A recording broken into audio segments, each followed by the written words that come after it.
He's a dear friend. I called you a dear friend. That's how fangirl I am. Because I don't think that we've seen ourselves enough to call you friend. But I'm a fangirl. So we are my friend by fire, by force. Okay, and my introduction for you will be done by you. So I need you to tell me what your downfall creative, what your downfall creative agency does and your role there. Because I really find it interesting, particularly the name Downfall Creative. Quite interesting, very Lagos of you for an Ibadan boy also. So please tell us about your work at Downfall Creative Agency before we go on with your class. Thank you very much. Assalamu alaikum wa rahmatullahi wa barakatuh, everybody. And please do not be swayed by some Mutiat. I mean, I'm a very big fan, and I've been chasing her all the time, to come and share some knowledge to us and come and give us some advice. So I've been doing that, and that's how she has been able to call me a dear friend. So I've been learning from her. So thank you very much for this opportunity. I'm really, really grateful. Once again, sorry, can you hear me? Yes. Okay. Although speak a notch louder though. Oh, okay. So I might have to. Okay. Please let me know if it's better. Is it better? It's better now. Okay. All right. So everybody, my name is Ridwan Gani, and I'm the growth marketing lead for Downfall Creative Agency. It's a digital marketing agency founded by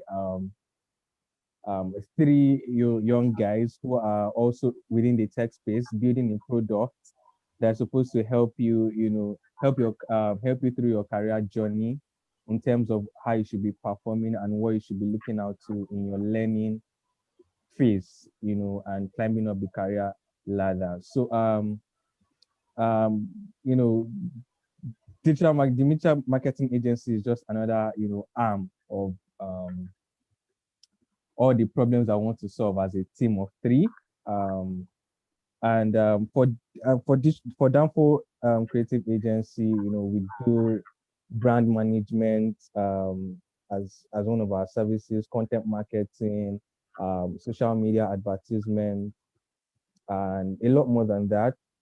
And we have started this for 6 months, and we've currently run two services so far. One for Lepton's real estate in Abuja, and for also a political movement. If you have seen it on Twitter, Fix Politics. We've been running on the social media and communication strategy for that as well. So yeah, that's that about Downfall Creative Agency so far. That's well done.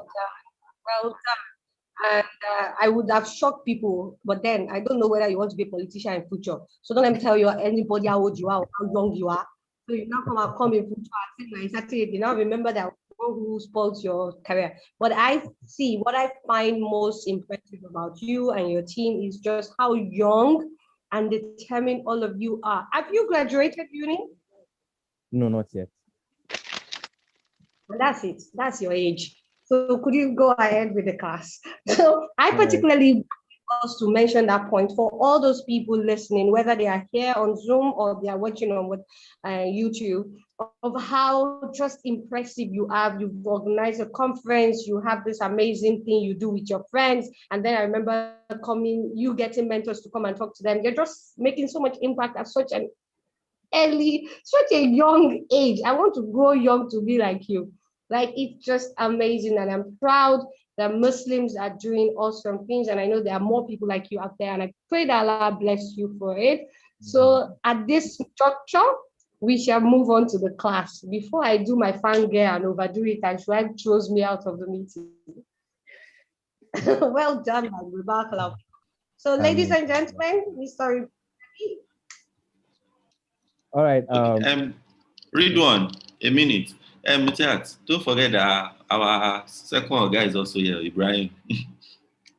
Oh, is he here now? Don't worry. Now, when yeah, he is. So that Okay, so we don't. You have the floor. Go ahead. All right, thank you very much. And I also actually want to say a big shout out to Mr. Shaibola Wayne. Thank you very much for all you do. We cannot open family matters here, but thank you very much. Yeah, once again, everybody, welcome to this masterclass. This is understanding digital marketing and social media ads. So this is like Mr. Olawanye has said, this is a very core part of our daily living right now. There's so much that you can do with digital marketing. Even if it boils down to your personal talent as well. I mean, there's a way you need to stand out. There's a way you need to cover more people, more reach all over. I mean, you can do it globally, right? So whatever you are doing personally or business wise or career wise, you can do it from your personal space down to your local area, and then up to your I mean the whole world globally. So yeah, we'll be talking about how to how to get started, and how to put proper um plan and strategy in place when it comes to digital marketing and social media ads. Right, so in today's class, this is what we'll be going through. We'll be getting started with, this is what we expect to learn at the end of this at the end of my 1 hour, inshallah. And I hope that Allah makes it easy for me, and Allah makes it easy for you to understand as well. So we'll be learning about the digital opportunities. What are the opportunities in digital marketing? Your first step in online success, because as you might have an idea, digital marketing is all about putting in value and getting value from the online space. And we'll be talking about the psychology of sales, which is one part I hope to separate myself from the next speaker. I think that's my bonus for this class. Then building your social media presence. Then we'll go proper into social media ads and ad tactics for different platforms. And then we go about how to track your social media performance. So please, I want to indulge us to, pay at maximum attention, and, try to get as much as we can, try to jot these things down. And if you have questions, or, you want to get clarity on anything, we'll get to that at the end of the class, inshallah. And then also one good thing about, jotting things down from here is that you are able to learn, right? You're able to take something from here and then expand your horizon or your knowledge on it thereafter. Yeah, so just the, just this very basic part of this, what is digital marketing? So like it's said here, digital marketing can be called the process of promoting brands or products using the electronic media. So meaning that we're not talking about placing your brand or your product on billboards, or we're not talking about sharing flyers, around the streets. So we're talking about digital media, and when you talk about promoting brands, you can also have a personal brand. So it's not limited to the likes of Coca-Cola. And even if it's not a personal brand, it's even as level-headed as having an organization, even an NGO, right? So several ways to promote whatever you are doing on the internet, right? So like I was saying, mobile phones are part of the platforms, and you have digital displays and other digital medium. So for example, let me give examples of digital displays right now. So some of us will open apps on our phone. For example, even Muslim Pro, right? Most especially if you don't have the premium packages for, these apps, you just keep on seeing different ads and everything. You start wondering, like, what is this? What is this one that is asking me to stay 5 seconds, before I can do what I want to do on this app? What is this one that is telling me to do this one? So yeah, these are different forms of digital displays, and the one you see on apps, the one you see on your YouTube, the one you see on the internet, like, oh, sorry, on the blogs that you read or all these articles that you read, right? Those things are ad placement, and there are ways that are actually put there, and it's through digital marketing. All right. So yeah, so here are the digital opportunities that you have. Um, so you have um, you know, creating the online playing field. So for example, this is um for you know for the level playing field for digital marketing is explained as the same opportunity that Coca-Cola has to push their brand is the same opportunity, someone who is starting, maybe you want to be selling jeans, right? Just jeans on social media. You have the same leverage as that person, right? Facebook has a number of users, right? And you equally have, the chance to push your product to that same number of users, right? And the platform gives the both of you, the same features, to push your product and all of these things. So, right. So, and obviously, digital marketing is more cost effective than traditional marketing. So, say for example, they are billing you 750K, 750,000 naira to or even 200,000 naira, 500,000 naira to place your product or your brand on a billboard in, say, Challenge Ibadan or Yaba in Lagos, and then on social media, you can just put, like Sister Mutia said earlier on, you can just put 5,000 naira, on that ad, on that social media ad, and then you get a reach of about, say, 2,000 to 5,000 people, right? Which is cost effective, even because that you can even calculate your ROI, your return on investment at the end of the day. For billboards, you don't start counting the number of people that walk through that junction or that, that road at the end of the day, or how many cars will pass, or how many eyes will even see it as the cars are driving, by. So you can't really calculate those things. And that's one of the reasons that makes digital marketing more effective. All right. So we also have digital marketing delivers conversion. I just mentioned that conversion is basically, you know, turning a fan into, a customer. That's really a conversion, most times, mostly.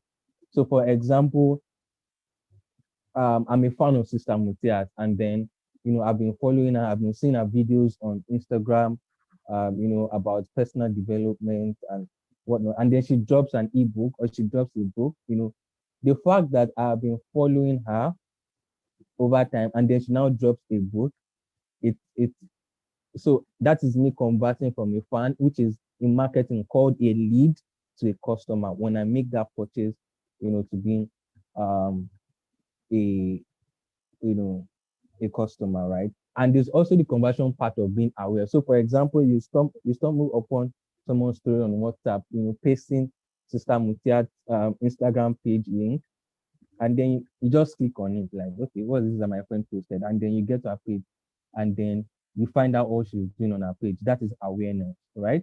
Then from but we're still, okay, you know what? Let me just, because we're still going to get there, so don't let me waste our time on digital opportunities from where we're still going to.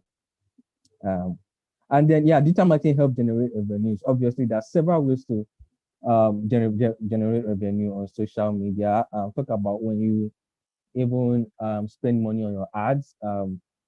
You're sure once you place the ads rightly, you're sure to get, you know, um, several customers in return who will purchase, or several people who will get aware of your product or your brand online, and then you can make money off it, right? So digital marketing facilitates interaction with targeted audience. Yeah, so like we were saying before, all of these things, you cannot, so for if you place an advert, right? If you place an advert on a billboard, or you give someone a flyer, you cannot say for sure if they are going to see it, right? So, And that's because you don't know who they are, right? You don't know what they do. You don't even know how they think or what they're interested in or what their challenges are. You just see them on the road and you're either giving them an information by hand or you're expecting them to see something while they're driving or they're walking, So, but for social media, you can, pick out your target audience and, list them out. Okay, this is so person. This is read one. This is age. This is the location. This is what is interested in. Does your market fit into what is interested in or, the challenges he's facing, so yeah. Another thing is digital marketing builds brand reputation. Yeah. So, I mean, this contrast and, this comparison with, billboards and, traditional marketing ways and all of those things, right? So, although, cancel culture has made it easier for, the reputation of brands to, really fall within a minute, but just away from, culture and all of that, social media culture, it is easier to build and maintain a brand online than, I mean, how many billboards do you want to place all over Nigeria before the whole world knows you for whatever your brand stands for? But on social media, a snap, with your ads, you can already build trust with people and they can know what you stand for and they can give you a word for your money on your advertisement, right? So yeah, so digital marketing provides better ROI for your marketing investment. You put your money on your social media ads, you're able to track them, and you're able to get your money worth at the end of the day. Digital marketing earns people's trust and ensures business survival, online. All right. So we have digital marketing types because first of all, we're here to understand digital marketing. First of all, the social media marketing, which is more of what we've been doing, within this hour and this session. This is okay, but we're going into that detail, so I don't need to explain that. So now, let me just quickly branch to the other types. We have the search engine optimization. So search engine optimization is majorly how is your website created, in a way that allows you to be seen, easily and more effectively. So for example, if on Google I type how to use social media, right? As just a normal user, as someone that, as one Abdul Martin somewhere, I just type how to use social media to promote my brand, all right? So if you are a blogger, right, if you own a website and you blog about things about social media, and you probably have an article about how people can use social media to promote their brands, right? So SEO talks about how, your website or that your blog is going to come out to that person easily, right? There are some factors that or some process that your blog has to go through that makes it easy for the person to see. So most of us, we know that when we search for something and Google brings the result, right? We see the first, suggestion that they bring, as to what we'll click to that article or whatnot. We see the second one, we see the third one, we see the fourth one, we see the fifth one, right? Most of us likely go for the first one, okay, this seems like what I'm looking for exactly, right? So that is what SEO means literally. And one thing that gives you the leverage for SEO, or when your SEO is done well, goes through a lot of factors. For example, how your website is built, right? So is it are the images properly aligned? Are the text properly aligned throughout the pages? Are they clustering? Do you have the proper description of the blog that you have written? Do you have it in the proper place? That it will make it relevant as to what the person that is searching for can get, and all of those things, right? So that's mostly about search engine optimization. We have viral marketing, which is growth marketing at its peak, just a strategy about how you can reach a larger audience organically without an ad, right? Without an ad at all. So this has to do with in 2021, in digital marketing, viral marketing has to do with more of a story. So you find that when a brand is coming out, they are really most likely putting something that is shareable, and that works mostly with TikTok, right? And that's why brands are, moving more to TikTok. So by the time you create one brand ad with TikTok and tell a story about how I don't know, something is chasing you along your street, or how you react to, something. And I mean, you share that to other people to, create their own template, like how you probably react to your skin, rashes or something.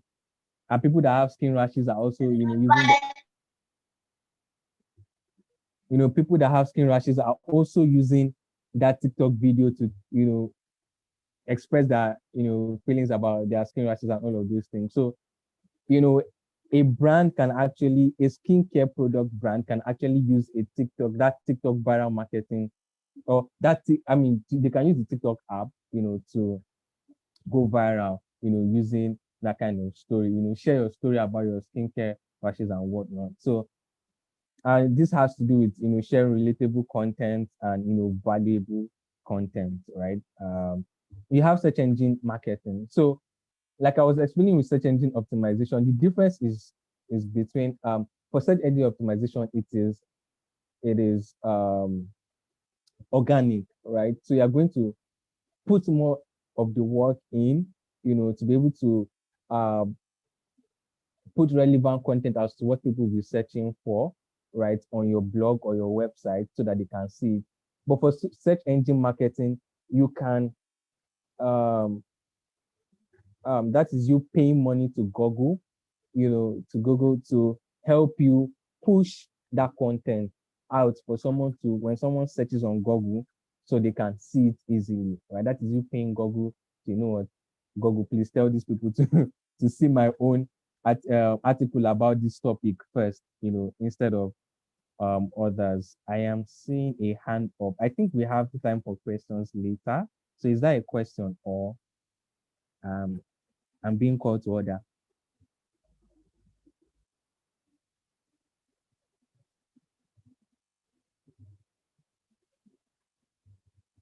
Okay, so right. So influencer marketing and that type of digital marketing that has to do with, you must have heard the words influencers, right? These are people that have different number of, followers on social media. We have the macro influencers, nano influencers, we have the major influencers like Cristiano Ronaldo, all of these big people, right? So influencer marketing is just, um, promoting your brand, through these individuals that have a large reach and more personal connection with their fans, online. And you have affiliate marketing, which is, commission-based marketing for online. So, for example, you can help to promote a brand to.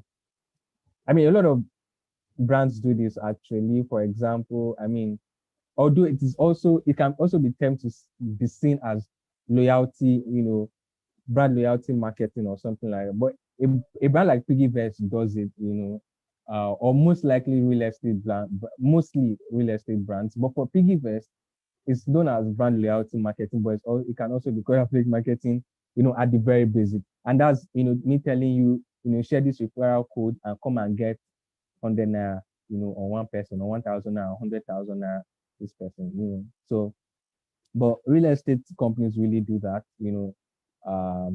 online, and there's a way you track, even, people that sell, different products, skincare products, sell 50 products, and then, you get commission-based rewards, for that. Then email marketing,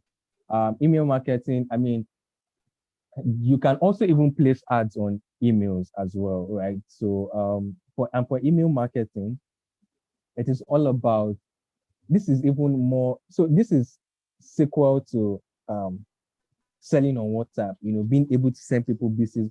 But one thing about WhatsApp is that you have not gotten their permission. So what you are doing is you're just barging into their DMs and then you're just, please help me promote this. Please help me. So that is, you're infringing on people's privacy or people's rights, right? So, but for email marketing, you have been given the permission to, send me, send me stuff about your brand. I want to know about your brand. So, and that comes from probably your website or your social media, where it's a conversion stage as well. So where you tell people, okay, you enjoy this content, you can subscribe to our email to be the first to get this content, or access to more helpful content and all of those things. Or, I mean, a lot of brands use email marketing for different purposes, but this is the most valuable way to close a customer in today's world. That is sending them, helpful content about your brand, and then sellable or salesy, content about your brand as well, so they can easily make purchase. It's just like a one-on-one, bid through the email, through email marketing actually. So, but for this, oh, sorry, I left content marketing out. Okay, so content marketing is usually just, selling through content online, be it a blog, be it ebook, be it white papers. So you can continue to put or even YouTube videos, right? So, but let's take for example articles on blogs and all of these things. When you put, the more you put content and you gain traffic, the more you put content on your website or your blog, probably your company's website or your own personal blog, and then the more you gain traffic, people come to visit that website and they come to read your blog and everything, then those numbers, they count for you, right? And it also increases, your search engine optimization, and for the avenue or the platform for you to put ad placements on your website. So for example, you see the likes of Linda Ikeji, you see the likes of media blogs, like, I mean, those of us that are tech enthusiasts, you see Tech Cabal, Benjamin Dada blog, about tech and all of those things. So these people, at the end of the day, they sell their traffic numbers to people who want to place ads on their website and whatnot. And also in terms of search engine marketing as well, right? So so content marketing is most likely just selling content, right? But the major part of content marketing is you actually putting out content, right? Content that is mostly valuable, helpful, to people in a particular audience, or target audience, right? So moving on from your first steps in online success, right? So for anything you want to do digitally, be it a social media, advertisement or content marketing or influencer marketing or email marketing, the first thing is to set specific goals, or what we might even call SMART goals, right? It's specific, measurable, attainable, um, relevant, and time-bound, goals, right? So for example, you want to get to 200 followers, at the launch of your product, you want to get to 2,000 followers rather, in, let's say, 1 month or 2 months, right? So that's the SMART goal, because I mean, that is specific, right? So 2,000 followers, right? It's specific. Is it measurable? Yes, you can measure it. You can measure it, using, metrics and KPIs, which we also get to. Is it attainable? Yes, you can get 2,000 followers. I mean, through different ways, through ads, through content marketing, you can get, 2,000 followers in a month, or 2 months or 3 months, depending on your intensity, right? Is it time bound? Yes, you have put 1 month, you have put 2 months, you have put 3 months. Yeah. So, and then you go on to build your presence. And in building your presence, the core part of building your presence is understanding your target market, which is one of the things that I actually want to put out here as a gift for everybody that is listening.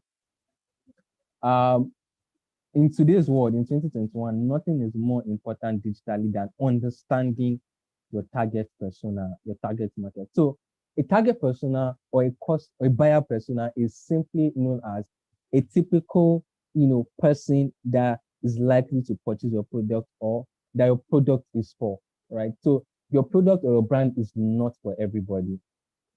You might actually be thinking of the likes of Indomie or Coca-Cola. But even Coca-Cola and Indomie and all these big brands, their brands are not for everybody, right?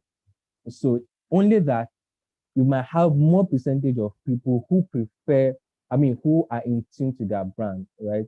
Or a more percentage of people who love their brand or their product rather, not brand, but their product. Yeah. So it doesn't mean that it's not the same thing as, it's not the same thing as not everybody eats Indomie at the end of the day, right? Some people will tell you they don't eat noodles, so Indomie is not for them. So they don't care about Indomie. They have no concern with Indomie, right? So for people that they love to eat heavy food, right? That's their interest as a target persona, right? They love to eat heavy food. They have nothing to do with Indomie, right? So for these people, they can eat rice in the morning. They can eat akpu in the night.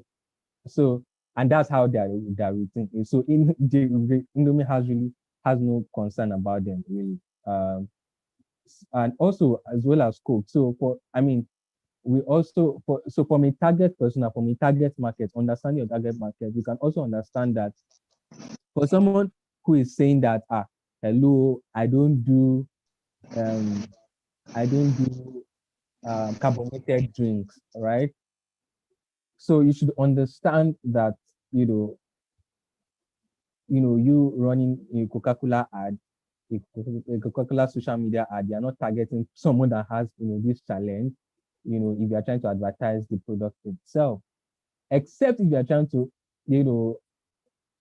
advertise an awareness campaign to them. An awareness campaign for Coca-Cola can be, for example, say, debunking the fact that carbonated drinks will affect your health in this way and everything. So that awareness is letting whoever is seeing that advertisement that, hello, hello, it doesn't mean that if you're taking carbonated drinks, this will happen to you and all of those things. So that will help them reconsider their choice about, not taking Coca-Cola and stuff like that. But, most brands want to make money, so they don't really care about people that, that, I don't know what their digital marketing team will be thinking at this point, so they let me make their decision for them. Yeah, so but when you build when you're starting to build your presence, the first thing is to understand your target market. Understand that that's the symbol of that person that your product is for, or organically, originally. What is their age? What is their location? What are their interests? What are their challenges? And from that, it is from the challenges that they have, that you can provide a solution to them. And that's why we see fintech, blooming today, right? So let's say, for example, Piggyverse. So Piggyverse started as a saving, app, instead of saving inside Colo, which is, becoming a modern day thing. And then people can even be breaking that Colo at the end of the day and say, oh, I used to sue me. I want to collect my money. I'm going to buy something. Why not put up something, digital? And not everybody has started saving. So you understand that they have a target market. It's for people that would like to save, and it's for people that are already saving inside Colo. So for people that are saving inside Colo, Piggyverse, was telling them then that, hello guys, like this is a better way to actually save your money and save it effectively. Like lock up your money digitally and bring it out whenever you want, whatever you have assigned to at the beginning, not at your own desires or at your own wish at some point, not directly anyway. And so as time went on, their target market and target audience, improved. So people wanted to, this my money is just sitting down inside this my savings in Piggyverse. What can I use it to do? So they went on to giving you investment opportunities, right? And then yeah, so that's just really understanding, and that comes from understanding their challenges. So people later on, their target persona later started having the challenges of, oh my God, my money is just inside this place and it's not really doing anything. I don't think I just want to save, my money and just think like a normal person. That's how to, get your target persona. And then Piggyverse, thought that, what, we're going to create a solution to this, challenge of our target persona and target market and provide them with investment opportunities on that same application. So a lot of this, for example, let's say, for example, again, Kuda Bank, right? Kuda Bank, so they've gotten the challenge of people that say that Access Bank is called removing 200 naira from my bank account every month and all of those things. And Kuda Bank is saying this is the bank for the free, right? You don't need to pay any extra charges for for this or that or any like traditional banks to do and all of those things. So that is you understanding your target market and their challenges, their interests, what they have interest in, and all of these things, and then giving them solutions to their problem. Yeah, so you don't go about market, and then so you from building your brands and understand from building your presence. Sorry, can you hear me? Just to check. Please. Yes, I can hear you. All right, thank you. All right, so from building your presence, right?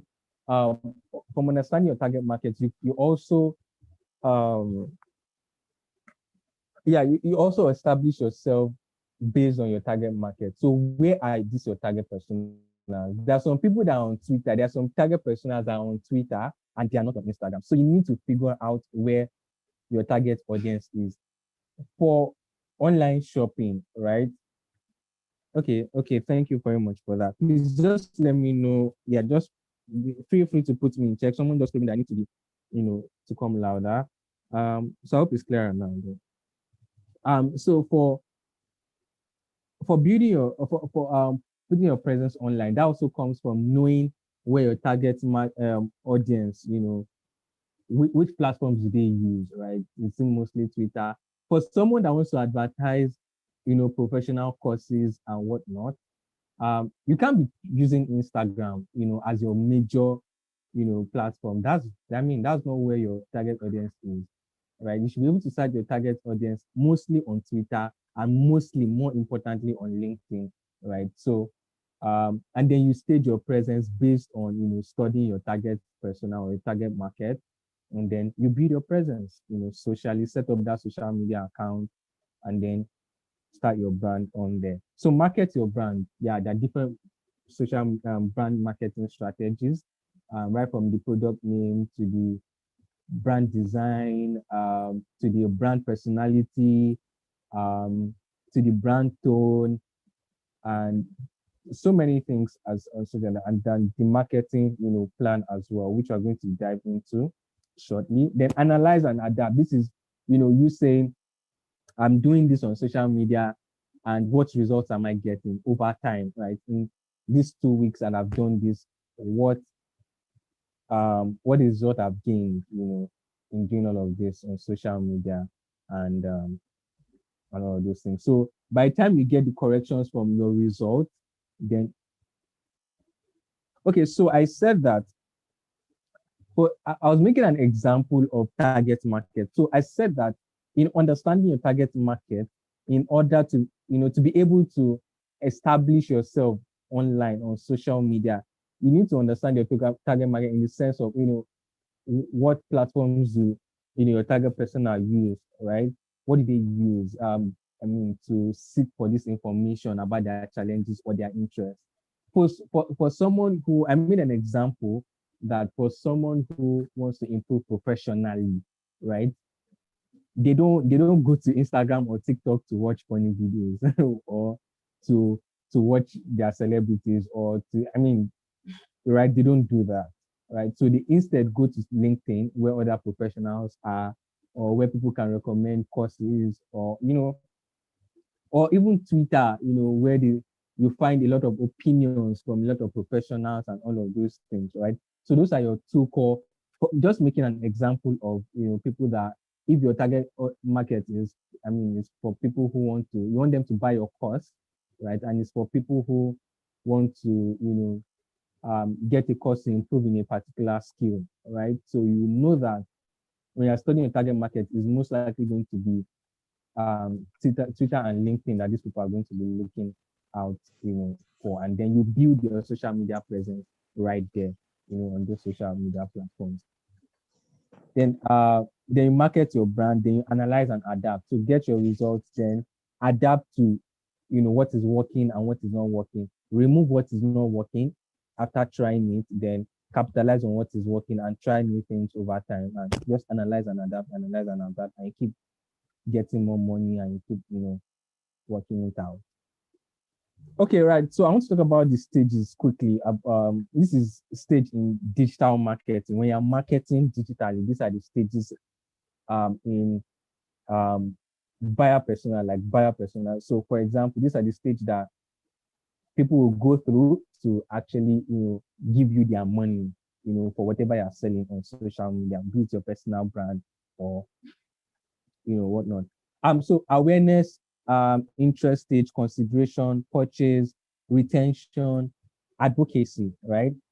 So you start from awareness, right? So you can do awareness stage anyhow. You can start from social media ads and just push an awareness advertisement for people to just know you, for what you are or what you do.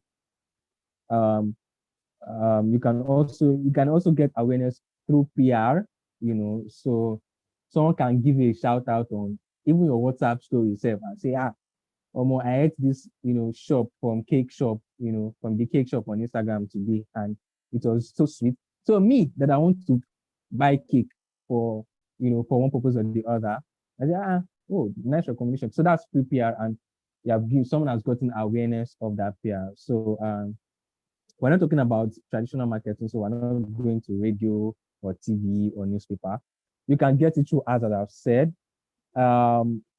Several ways you can, so interest. So interest comes from emails, blogs, even ads, Google ads, which are called pay-per-click, they are pay-per-click ads, or display advertisements, right?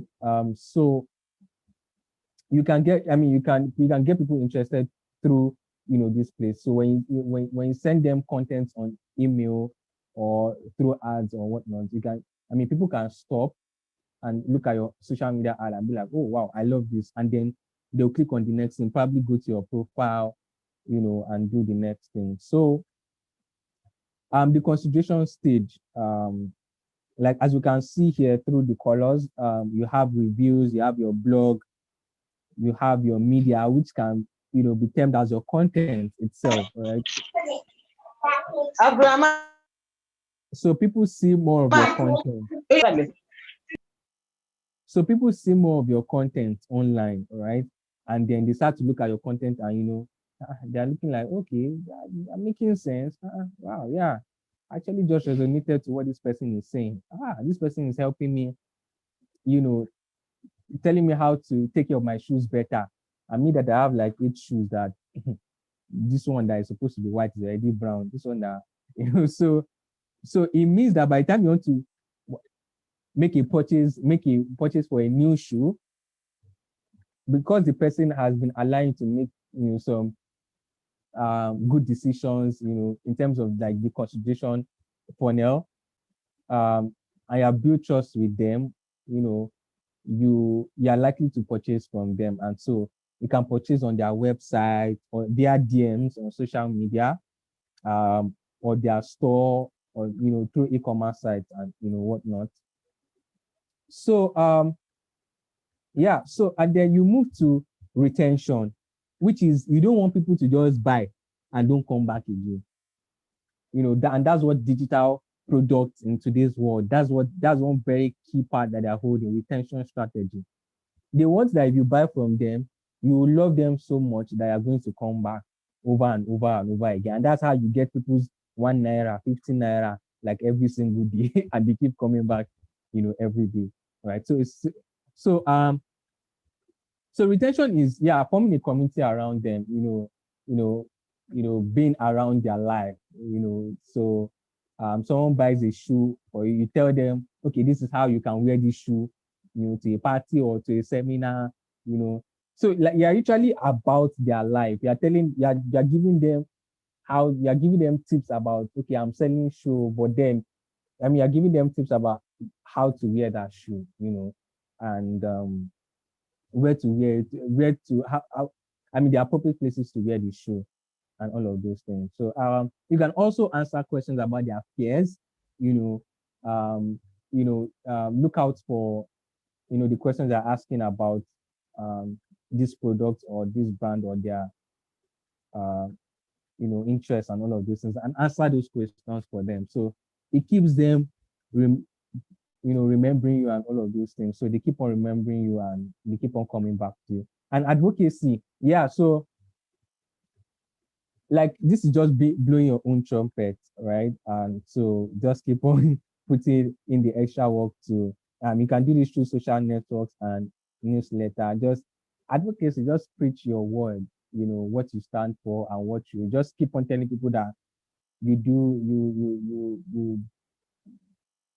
produce great farm, produces from your farm and all of those things. Just keep on reminding them about the constant amazing product that you give over time, or amazing blogs that you put out over time. Right. So how to sell online, psychology of sales, right? So I'm going to coin this from a tweet I saw from one of my teachers, who I refer to as one of the best digital marketing marketers in Nigeria, Wasulu Habib. I give credit to him anywhere. And he tweeted recently that marketing is all about perception, right? And also he also tweeted, recently that marketing is all about,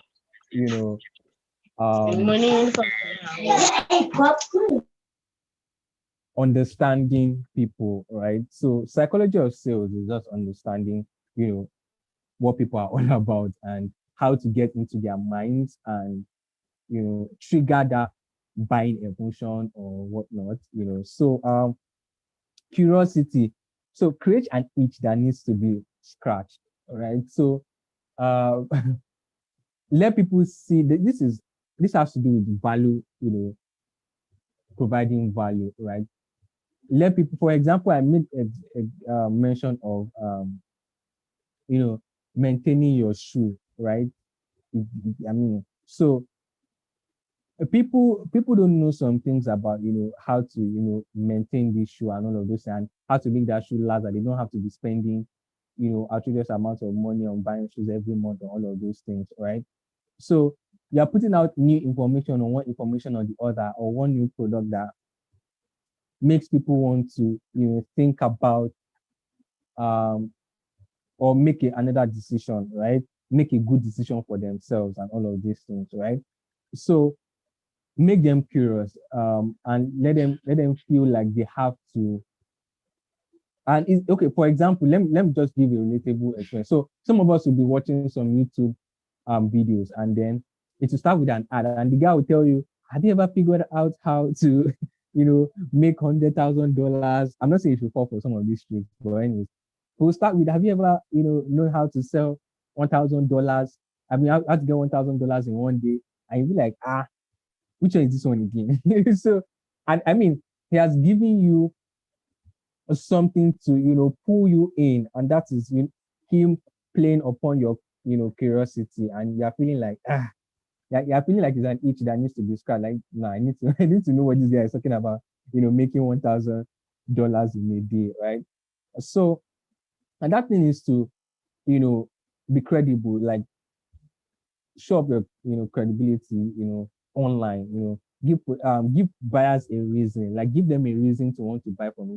Why should they not buy from Lagbaja? Why should they not buy from Tamido? Why should it be you that they should buy from? So what would you do for them? So for example, one brand that I love so much, ASOS, Atoms rather, Atoms.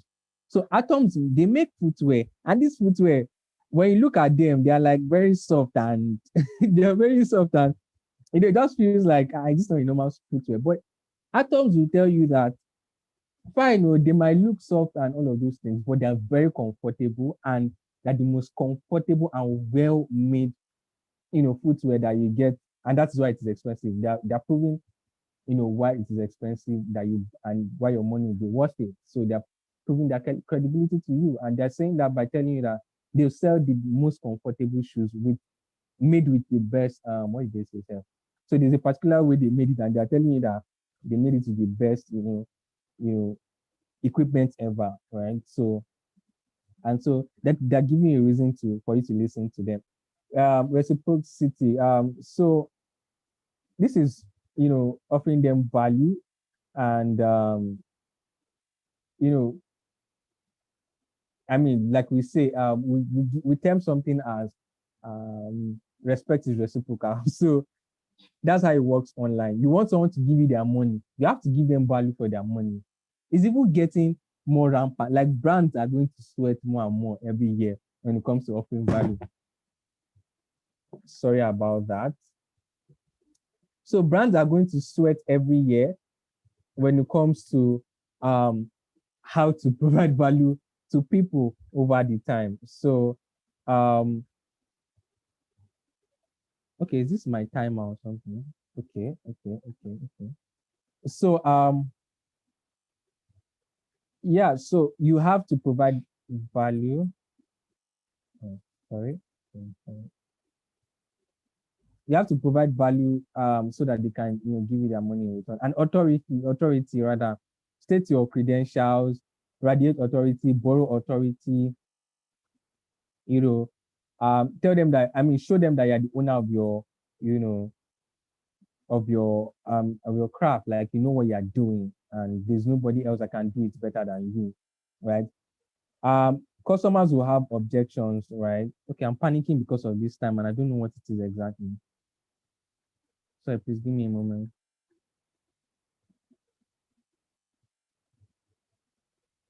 Okay, I think I can continue. So again, customers will have objection. My price is too high. Like I gave an example of Atoms. If they say your price is too high, convince them as to why they should pay. Give them tangible reasons as to why their money, that big amount of money, will be worth it, right?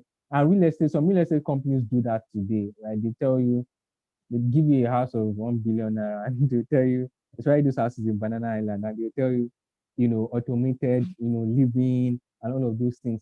Who doesn't want to have? You don't want to get to your house and then have a device that once you get to the table, your table in your sitting room, when you just put your phone on that table to charge your phone, right?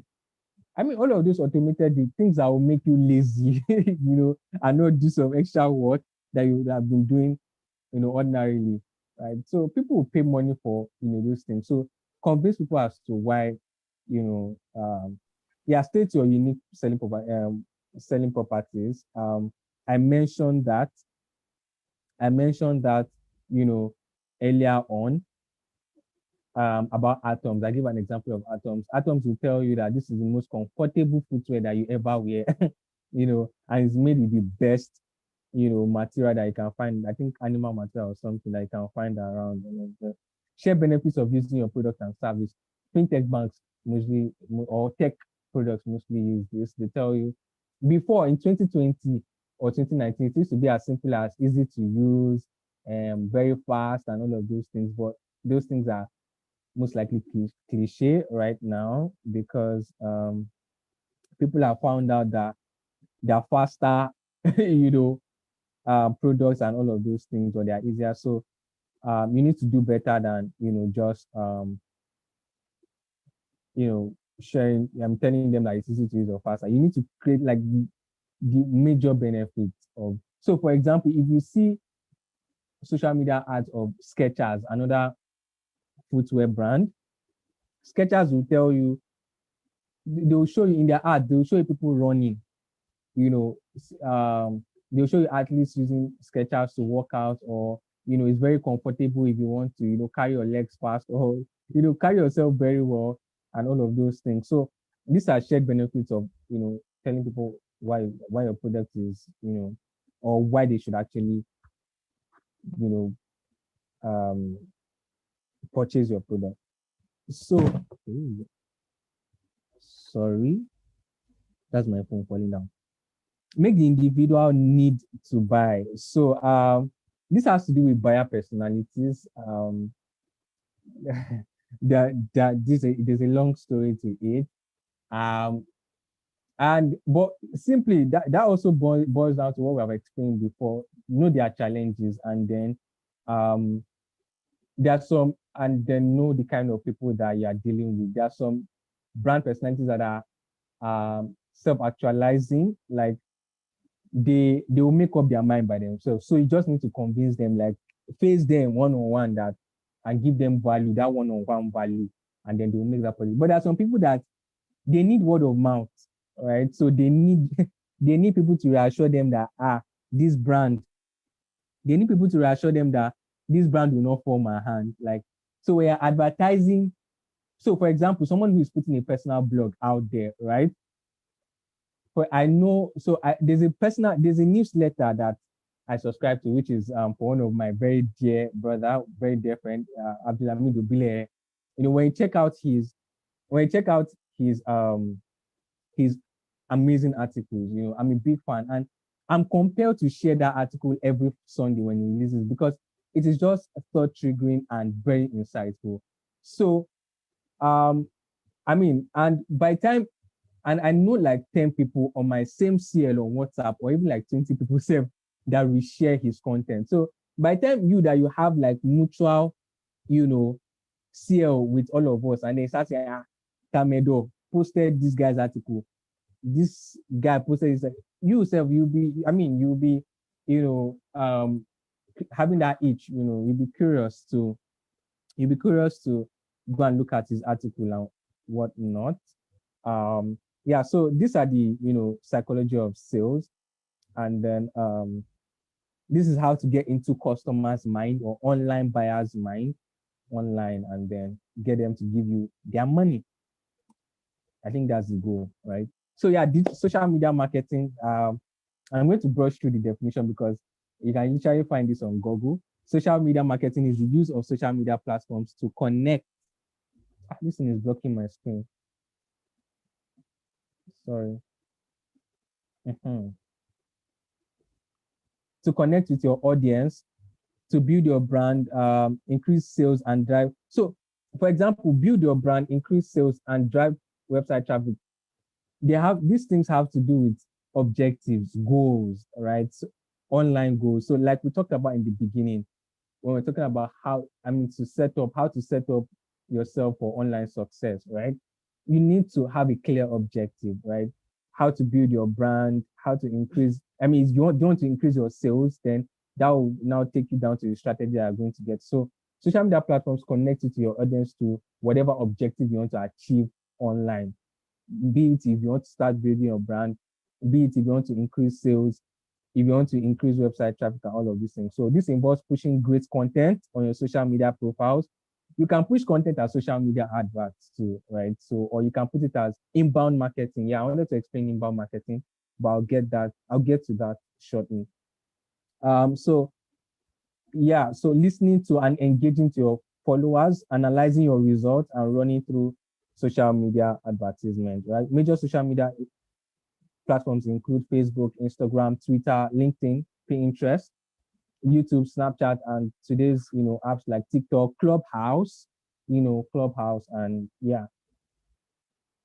Next on to, the pillars of social media marketing. So these are different ways, of marketing on social media. You have the strategy, right? You don't go into social media trying to market something without the strategy, right? You would be lost. Like you'll be lost, because social media is like a forest, like Samsa forest, right? Sorry to make that example. It is, triggering some anxiety. But it's like a huge forest that has no bounds, So you need a strategy, and that but that boils down to what we've talked about: understanding your target market, understanding people, your ideal customer, what is their interest, what are their challenges, what social platforms do they use to get information, and all of those things. So you have to be strategic about your movement. What kind of contents do you want to push out to them? What kind of contents do they need, to be able to cure their challenges and um, help their interests. You can help people's interests and all of those things, right? So yeah, there's social media planning and publishing, right? So yeah, this is, what time do your target persona, use social media? What time do they use social media? Is it early in the morning? For those people on LinkedIn, they're usually on LinkedIn in the mornings and say 5 p.m. to 6 p.m. Twitter users have the same, um, behavior as well. Yeah, so behavioral pattern is also a key study into your target market, target persona. You need to understand how they use social media as well, right? So for planning and publishing, you need to know the time. You need to know the time when they use social media, and so that helps you know what kind of content and when to publish, that type of content, to those users. Let me give an example of this guy who does it so well, Dikwa Wojide, right? Who talks about personal development and career development, right? So Dikwa will come on Monday morning or every morning and come and remind you that failure is for this person, failure is not for that person. So he knows that is when you're waking up to work, right? And he knows that is when you need such, triggering to remind you of your purpose of that day, that you want to make money, you want to succeed in your career. And then you give you that content, to give you that aspire to perspire content. Well, some of them are actually very valuable, but will give you that aspire to perspire content for you to, at that point in time where you usually need it and how you need it, and then we package it and give it to you. And so you find it very relevant, and then you go and purchase whatever is buying. Listening and engagement. This is one of the brands I love most, and it's from one of the people that taught me digital marketing, Wasulu Habib, Smiley Socks. And this is the best way brands can actually, create a community of their product lovers. Listen and engage with your ideal customers and your existing customers.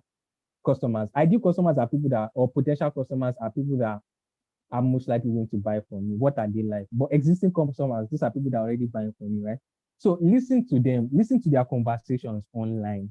What are they saying online? How are they living online? People put some things on social media, right? And that's how the fears that they're going through or what they're interested in. I can after this meeting, I can go and upload Atom's shoe now. And through my story on WhatsApp, that this is one interest that this guy has. So if you are selling something that is similar to Atoms, you intentionally upload, or you can essentially come to my DM that I should come and take a look at this, right? And so that is you listening, to people online and then capitalizing on that. So and if I put on social media that I have a problem with my TV and you repair TV online, right? Yeah, a person that is online and you repair TV. So you come and ask me questions when you have seen my fear on Twitter, or maybe on my WhatsApp story or my Instagram story, and come and tell me, you have this so problem with your TV. How can I? No, not even how can I. Have you tried doing this? Have you tried doing that? And then, obviously, you first introduce yourself, so they don't think that what's this, who is this person to be telling me how to do this and all those things, right? So from there, as far as you have extended help or you have shown value, you have offered value, they'll be inclined towards, coming back to you, right? And they just keep on, they'll be like, wow, who is this guy? And then that trust, they have built that trust, and then they just keep on coming. Analytics and reporting. Okay, social media analytics. So there are several platforms to use to analyze your performance. Instagram will try for you, Facebook, they will try for you and give you the numbers of people that you are reaching with your content. Some if you use some kind of, for example, MailChimp, yeah. If you are using email, if you are doing email marketing if you have a personal blog or you're running articles, you are using MailChimp will give you those insights to how your emails are performing. 60% of people opened your email. Do you want to, resend this email so that the remaining 40% of people will open? Yeah. So these are analytics, right? They let you know how your content, are performing and all of those things, and then they report them to you. And then from there, you make decisions, you make better decisions, And the social media advertising, yeah. So that's actually the core part of, using these platforms, paid, using their paid features to expand your reach, right? So if you have 2,000 followers, an Instagram ad, a Facebook ad, a Twitter ad, LinkedIn ad can allow you to reach, as far as you have your money, right? They can allow you to reach as many as many millions you want to reach, as many hundreds of thousands you want to reach, and all of those things, right? So moving on, customer journey on social media, right? We branched that at the beginning of digital marketing. We have the consideration, purchase, retention, advocacy. Once again, you can use Facebook ad, which is one of the reasons why one of the reasons why we're here. One of the things we want to learn. So you can use Facebook ads as an awareness, like share your product to a large amount of people using the paid features, all right, and let them, let people within demographics, of that advertisement, because which is one of the advantages of social media advertisement instead of the traditional marketing ways of billboard and all of these things. For example, if you are doing a social media marketing ad, Facebook ad rather, sorry, they're going to give you options of, okay, what age group is this target audience that you want to reach with this advertisement? Where are they based? Is it Lagos or Owerri or Kebbi or Canada or the US? So those locations, and there's so many other options for you to fill in about the people that are trying to reach. So, and they will give you the numbers that they have about people, about the algorithms of those people. I mean, these algorithms of these people on social media, right? And then, yeah, you're now selling you're using this paid platform to reach the people who need your product exactly, or who would like to see something about your product. So let me give you guys one trick. Recently, I was doing a search for to host a website, right? And I just went on Google, and then I just went on Google to just quickly search, and then I got Google Ghost, right? I mean Google Host rather. And then I made a purchase for the domain and all of those things. And next thing I started seeing on my Instagram, different ads for different domain name. Domain name services, right? Come and register this domain. I'm like, just because once in my lifetime, once in just this year already, right? I just once in this year already, I've just typed this thing, already sending me ads. So that is algorithm, right? So those people have placed their ads for people like me that are making searches about, domain names and all of those things. So yeah. So once again, awareness, consideration. So when they get to, from the Facebook ad, when they get to your profile or your landing page, right, or your website, they now look at your website or whatever you send them to from your ad, and then they look like, what's making sense, what's not making sense, what's meeting my needs here, and what's not meeting my needs. So and this is what comes with SEO that we explained in the types of digital marketing. So once the content of a website, which is part of SEO, which is relevant, once your website matches their needs, right, they automatically fall into the purchase space, and then they sign up for whatever. I mean, if they want to make a purchase, or if they want to sign up for your ebook, to get your ebook for free, that's also a purchase, but it's for free, and all of these things, right? So understanding a customer journey is very key as to the strategy you're going to use on social media. moving forward, social media ads. So there are different types of social media, platforms. The social networking ones, Facebook, LinkedIn, okay, Google Plus is overrated now. Microblogging, photo sharing, video sharing. So part of the video sharing for today is TikTok. I'm sorry I left that out. And you have photo sharing, Instagram, Snapchat, Pinterest. Pinterest is actually bubbling as a 2021 for people who have content, visual content most especially, and helpful content, those two types of content, right? So these are various platforms that you can actually, you know, um, create ads on. We're talking about social media. All right. So, okay, not seeing this well. Okay. Okay. So, which social media network you should choose would depend on these three important factors. Like we have screamed and screamed on this session, where your target market, target customers are mostly concentrated. This is back to studying your target market. Please don't make the mistake of don't ever make the mistake of thinking your product is for everybody. No, it is not for everybody. So carefully study your ideal customer for that product, right? And then that's how so that's how you actually know which platform to use for your social media ad. And so don't be doing a professional course for people and then go and advertise on Snapchat. Please don't do that, right? Instagram, well, just a bit, but you might not maximize your profit on Instagram, right?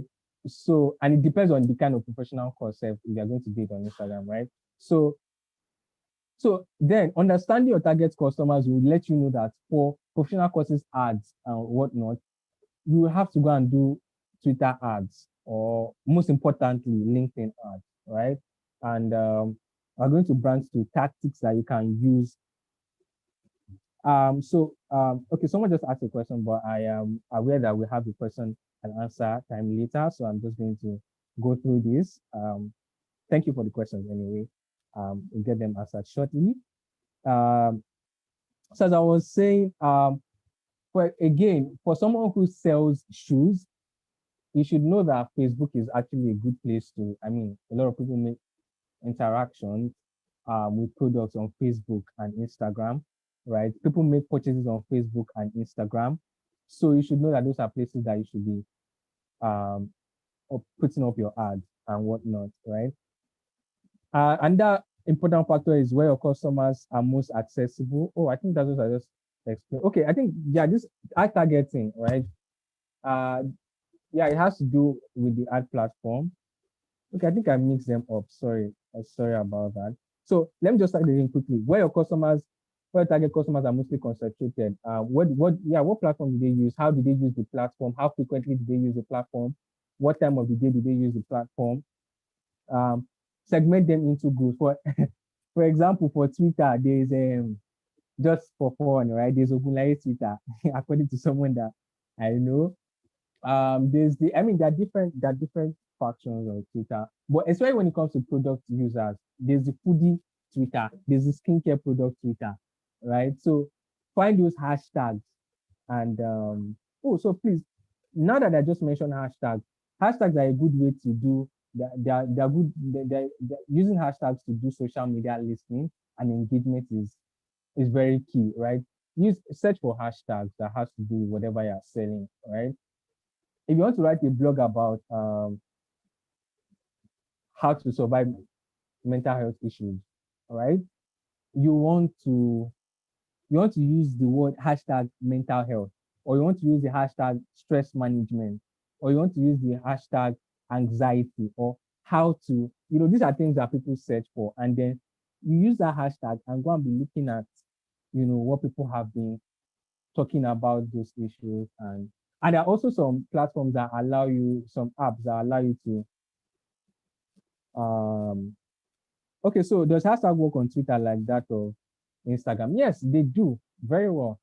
You have trending hashtags. You have even Twitter is even the best place to like do social media listening and engagement because there are a lot of opinions. Twitter is a place for opinions. So you are able to listen to what people think about. Like they're literally telling you what they think about, So yeah, so we'll get to that during the question and answer phase properly. So where your target customer, lastly, okay, let me just use the pointer so we're moving together. Where your target customers most actively engage with ads, Yeah, so this is why Facebook is very sweet, and even Google ads as well. You're able to test your ad, right? You're able to test, um, you're able to do A and B testing, right? And know what part of sorry, please, just that was just a bit of trouble. What part of social media these groups are and how they will work and all of those things. So if you are doing Facebook ad, you have the ability to actually test your ad, right? And then know what works and what doesn't work and everything before putting out your original ad and getting the best out of it. Right. So we're going to start from Facebook ads. Going into the details of this ad. So Facebook is a universal social media network with over 3 billion users, if not more than that. Okay, this here it says 2 billion monthly users, right? And Facebook hosts over a quarter of the world's population, providing businesses with an unparalleled opportunity to reach virtually anyone and everyone. So right. So there are 3 core parts setting up and running your successful Facebook ad campaign, setting up your ad, setting up targeting, setting up retargeting. So, setting up your ad, this has to do with your ad set, your ad copy. Don't let me use the big grammar, the technical grammar. These are the content that you're using. What do you want to advertise? Is it your visual product? If you are selling, once again, shoes, right? You want to show people high quality pictures about how your shoes are, worn comfortably or, worn stylishly and all of those things, right? So you take those pictures or you create those contents. However, if they are text content, infographics, those are, steps to set up your ad with those ad sets and then set up, the demographics of the ads on Facebook ad but because we're not talking about PPC, that's the likes of Google ads and whatnot, there's a different process for all those ones, but this is social media ads. So especially for Facebook, it is easy to, just put out your content for your ad and then set up the preferences for your audience and then you shoot your ad. So set up targeting, that's what I said about your target customers on Facebook and Instagram, and then set up retargeting. So retargeting comes from testing, to be honest. What has worked and what has not worked, and then you can shoot your ad properly, right? So Facebook tactics, quick one, ad tactics. Don't run the same exact ads to all of your audience. Yeah, this is what I talked about, testing your ads, right? So set different specific ads, for testing and for original, right? So you don't lose all your money and then you gain value for your money at the end of the day, right? So use prospecting ads to build brand awareness. Use of emojis in ads, okay, works. And not only that, visual content also, sells a lot as of this age. And yeah, again, always be, testing. And so okay, about lookalike audiences are stable for many advertisers here. So this is a very key point in the sense that do not, for example, you can have 3 different kinds of like target persona, right? So people that are around like what your product, right? 3 different people that are around like 3 different kind of target personas, 3 people that need 3 different kind of people that need your products in different ways. And then do not put them together. That's just the explanation, right? So we're almost in there. It's just like having a madrasa, right? I mean, all of these people, you can have all of these people that want to learn Arabic in a madrasa, right? But then they're in different classes. So do not target the same kind of information to all of them at once. So if you want to do an ad for your Arabic class, right? You don't put the same information for someone that is just starting from scratch, from someone that just wants to develop, in Arabic learning, and someone that is almost like a pro and just wants to, familiarize and just keep the consistency on. So you still have to like categorize them, right? So that's what that last point means. So these are the careful measures that or guidelines that you have to go through for your Facebook ad tactics. And with this, you are sure to get. I mean, setting up ads are very simple, and you are sure to get your return on investment on this ad. So yeah, Instagram ads. Yeah, the tactics for Instagram ads. Focus on your custom audience. Yeah, like I said, focus on your audience a lot. And this one talks about your primary audience. Yeah, Instagram will not give you that A and B testing vibe, just only Facebook ads. So focus on your custom audience, your primary audience, right? So whatever they're looking to do. And then from there, like the next point says, look-alike audiences should be your next stop. So after your primary audience, you can then go next with the other factions that have to do with your product. Use custom images of real people. That's visual branding or visual content. Make up irresistible Instagram. Okay, so this is about Instagram ads. So this point is telling you that people that are on Instagram, right? Most of them they make heightened, they're always buying on impulse. Do you get? So if not, some of them and Pinterest as well, and that's why you have like that save, button and all of those things on all those kind of apps, right?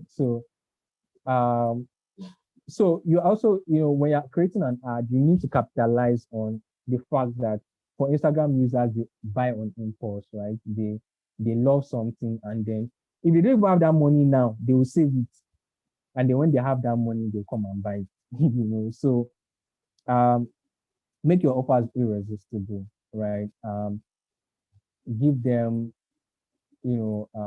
strategies like fear of missing out, or strategies like there are different strategies to make your offers irresistible. Yeah, take hashtags seriously. Yeah, so I find that some people don't do their research or do some listening and engagement via ads before going to set up their Instagram ads.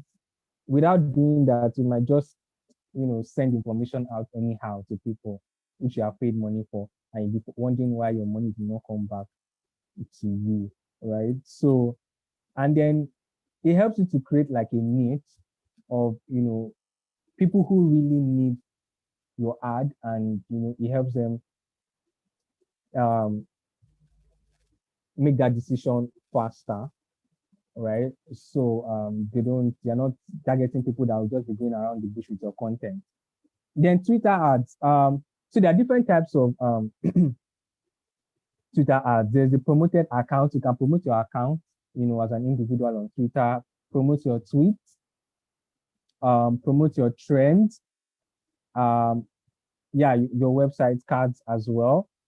So these are different ways to promote. So for example, we all know, if you tweet something, then obviously you can, yeah. So your trends as well, which has to do with like, yeah, this one was the major brands are the ones that actually do this, promoting trends. So they usually just find influencers, they work together on that viral strategy or that trend, and then together they, promote and all of those things. And even though you don't even use influencers, you can promote, a product on, like, especially when you see, for example, if you go to Twitter now, right, you can actually see Coca-Cola advertising something on that trending page, right? So you see sponsored on that, right? So you can actually promote a sponsored post. So Twitter ad tactics: use a relevant, compelling image. Be very targeted, but I think the core thing I would say, which I didn't put there, is for Twitter ad tactics, a compelling story is what you should actually focus on. Sometimes images may work because Twitter has been, moving towards that part as well. Some part of Instagram usage has been, falling into Instagram and Twitter rather. But the first core thing is use a relevant story, tell a story, right? Have a brand story. And then from there, people will resonate with you. They will share their opinions on that story. And then they can easily purchase from you because they can relate to you and you are relevant to their life, one part of their life or the other. Be very targeted with products or lead magnets to choose to promote. Yeah, so put on lead magnets. That comes from your social media listening. When you know what they want, you can, put in what they want, So for example, if you know that you want to gain traffic on something, you want to put out a free course, right? You know that people love free things and people have been talking about, okay, for example, let me give you an example of a tech product that capitalized on like just being very very targeted to people and magneting them. So Abeg app, I don't know if anyone knows Abeg app, right? This is this is an app that allows you to get money from someone from literally like a stranger. You get so, and this came from all the times where people were looking for giveaways are still very much rampant and all of those things and freebies and all of those things, free money and all of those things. So these guys then created it. So from that, you already have an automatic lead magnet from creating that app on such a platform like Twitter, right? From people's conversation about giveaways and freebies, right? So look for something, a conversation or um, an interest that that can magnet people to your, or look for you can create a product rather or an ad that targets people with their conversations and their interests and whatnot on Twitter. Build user engagement directly into the ad. Yeah. So that this has to do with storytelling. Allow people to be able to use, first of all, resonate with you. Then secondly, be able to take the next step easily because Twitter is a place of so many things. So you need people to be able to convert easily. Right. You need people to be able to convert easily and use whatever um, solution you're providing your ad, right, is ASAP. If it's your profile, from them looking at your profile, what do you want them to do? Like, what do you do? Do you put out personal blogs on one website? What is the next step, right? So build a user engagement directly with that ad. Then use a call to action, right? Tell them what to do next, right? Click in my bio to look at what do X, Y, Z. Click here to shop, get this thing for 50% discount free now. Let them know what to do next and then make that decision. Don't stress people. People are looking for a stress-free life, so don't stress them online, right? Lastly, prioritize brevity. I am trying to rush through and we still have a lot. So quickly, there are three types of LinkedIn as sponsored content that's on the homepage, on the feed. The ones if you use LinkedIn well, the one you see on the homepage, and sponsored email. This is direct into the DMs. And they would, this feature will allow you to see it, that this is a sponsored email. So people will reach out to you that you should look out for their product via your LinkedIn DMs, and that's via ads and then text ads as well. Right. So, and this comes on the text ads comes on your notifications and all of those things. So people pop up to your notifications and you get notifications about what they're doing or not. So for tactics for LinkedIn,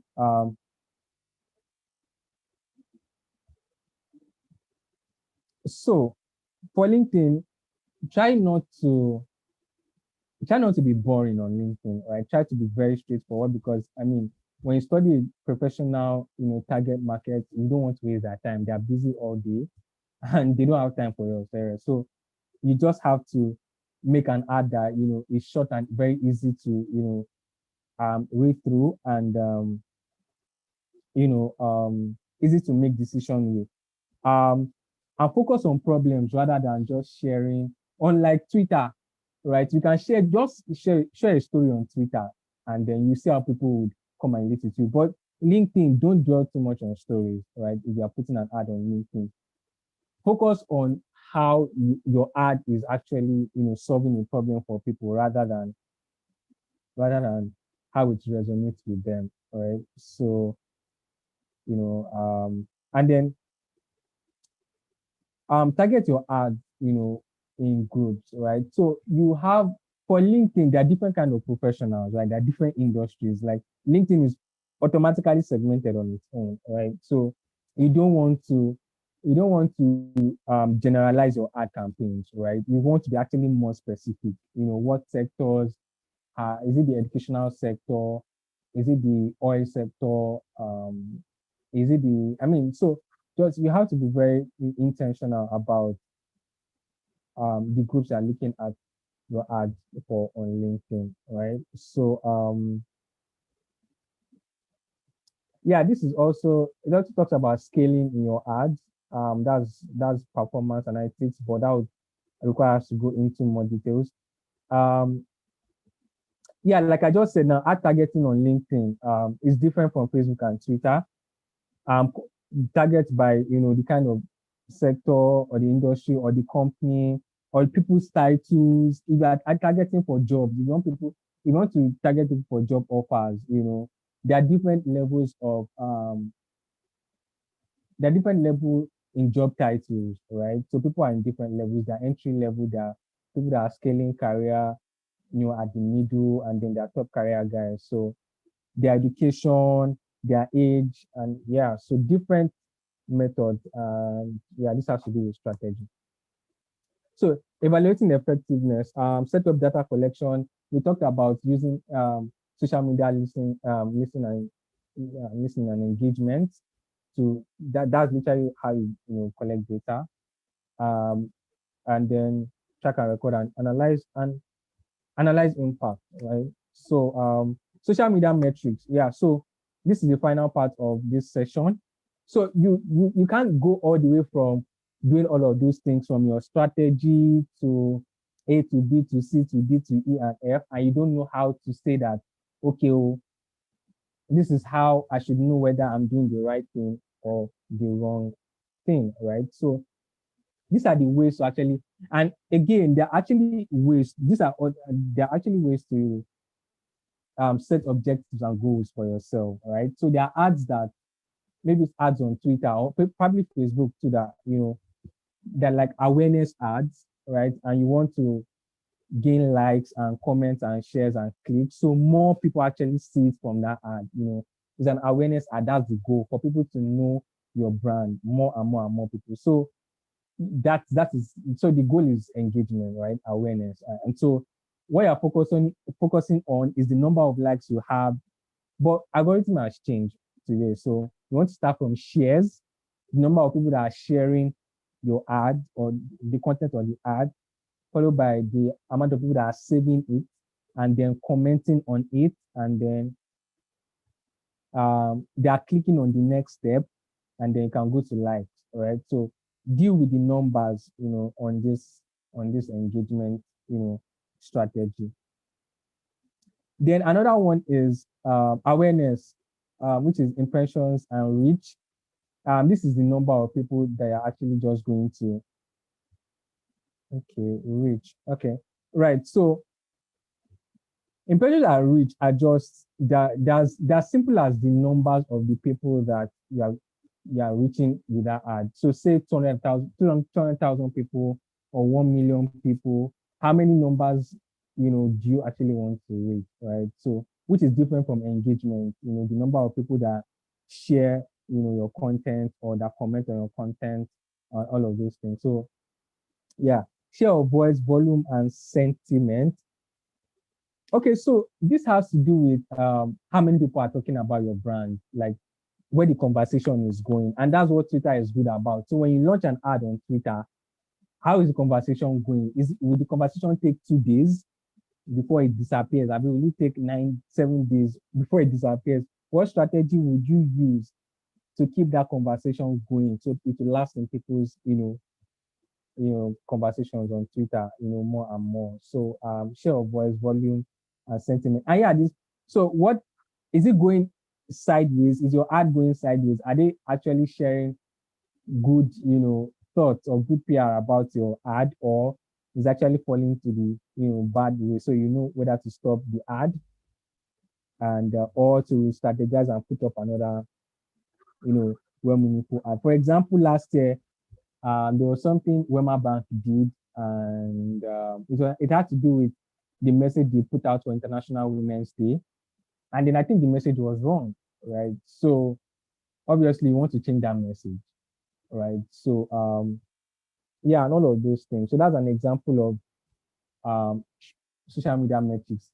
They stayed in line to see how that conversation is going about, that ad about International Women's Day. And it was going sideways, and then they had to change what it was all about. Then ROI, return on investment, referrals and conversions. How many people are referring your product or all of these things to other people? If they see your ad, right, or your marketing efforts about your product, right, and then they see that it is, it is worth it. I mean, if I see something, I'll definitely share to like my own circle and tell, you guys can buy this thing. Like if it's important for all of us, I'll share to my circle immediately. Like, guys, you guys can buy this and all this. If they make the decision to buy it, that's more revenue for you, right? So, so you're converting, conversion. So you're converting more people from awareness stage to purchase stage to. It now remains how you want to do your retention strategy, how you want to keep them coming back to buy from you, so. And lastly, customer care, response rate and time, right? So yeah, I think that should be all because my time is up. Okay, yeah, I think that's all. All right, thank you very much for listening. We're going to take the question and answers later. I hope you have been able to gain one or two things from my presentation so far. Thank you.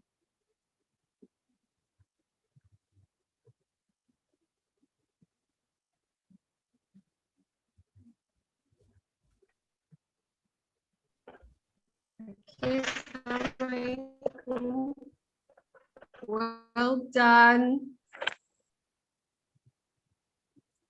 My network. Can anybody hear me?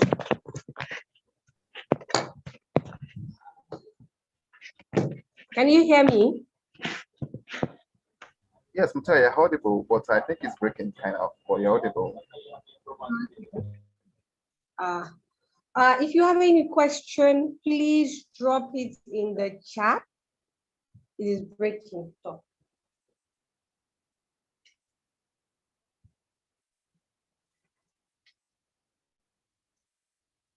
Okay, am I clear now? So thank you very much, Ridwan, for that very insightful session. I personally did not even think you were going to touch on half of the things you touched on. So thank you so much. You literally taught us content marketing, communication, advertisement, and you taught us business strategy too. Well done, well done. Barakallahu fikum, may Allah reward you for it.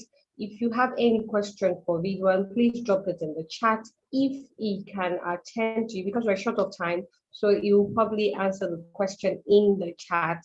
If we have any time at the end of this, the next session, we will have him come live. So if you have any question, just put it in the chat. Please, could you do us the honor of replying the questions in the chat section so we may go ahead with the next session. Thank you for your time. So the next person is our guard talk. See, I don't even have to introduce you again. The background already. Don't even start. Our lead social media strategies for Jai's Bank, and there is the logo at the back. You owe us money for adverts, by the way. But then, since we are not paying you to do this, we have collected, we have exchanged, so we're level now. We are even now. So the money for Well, adverts. no, well, I'm tired.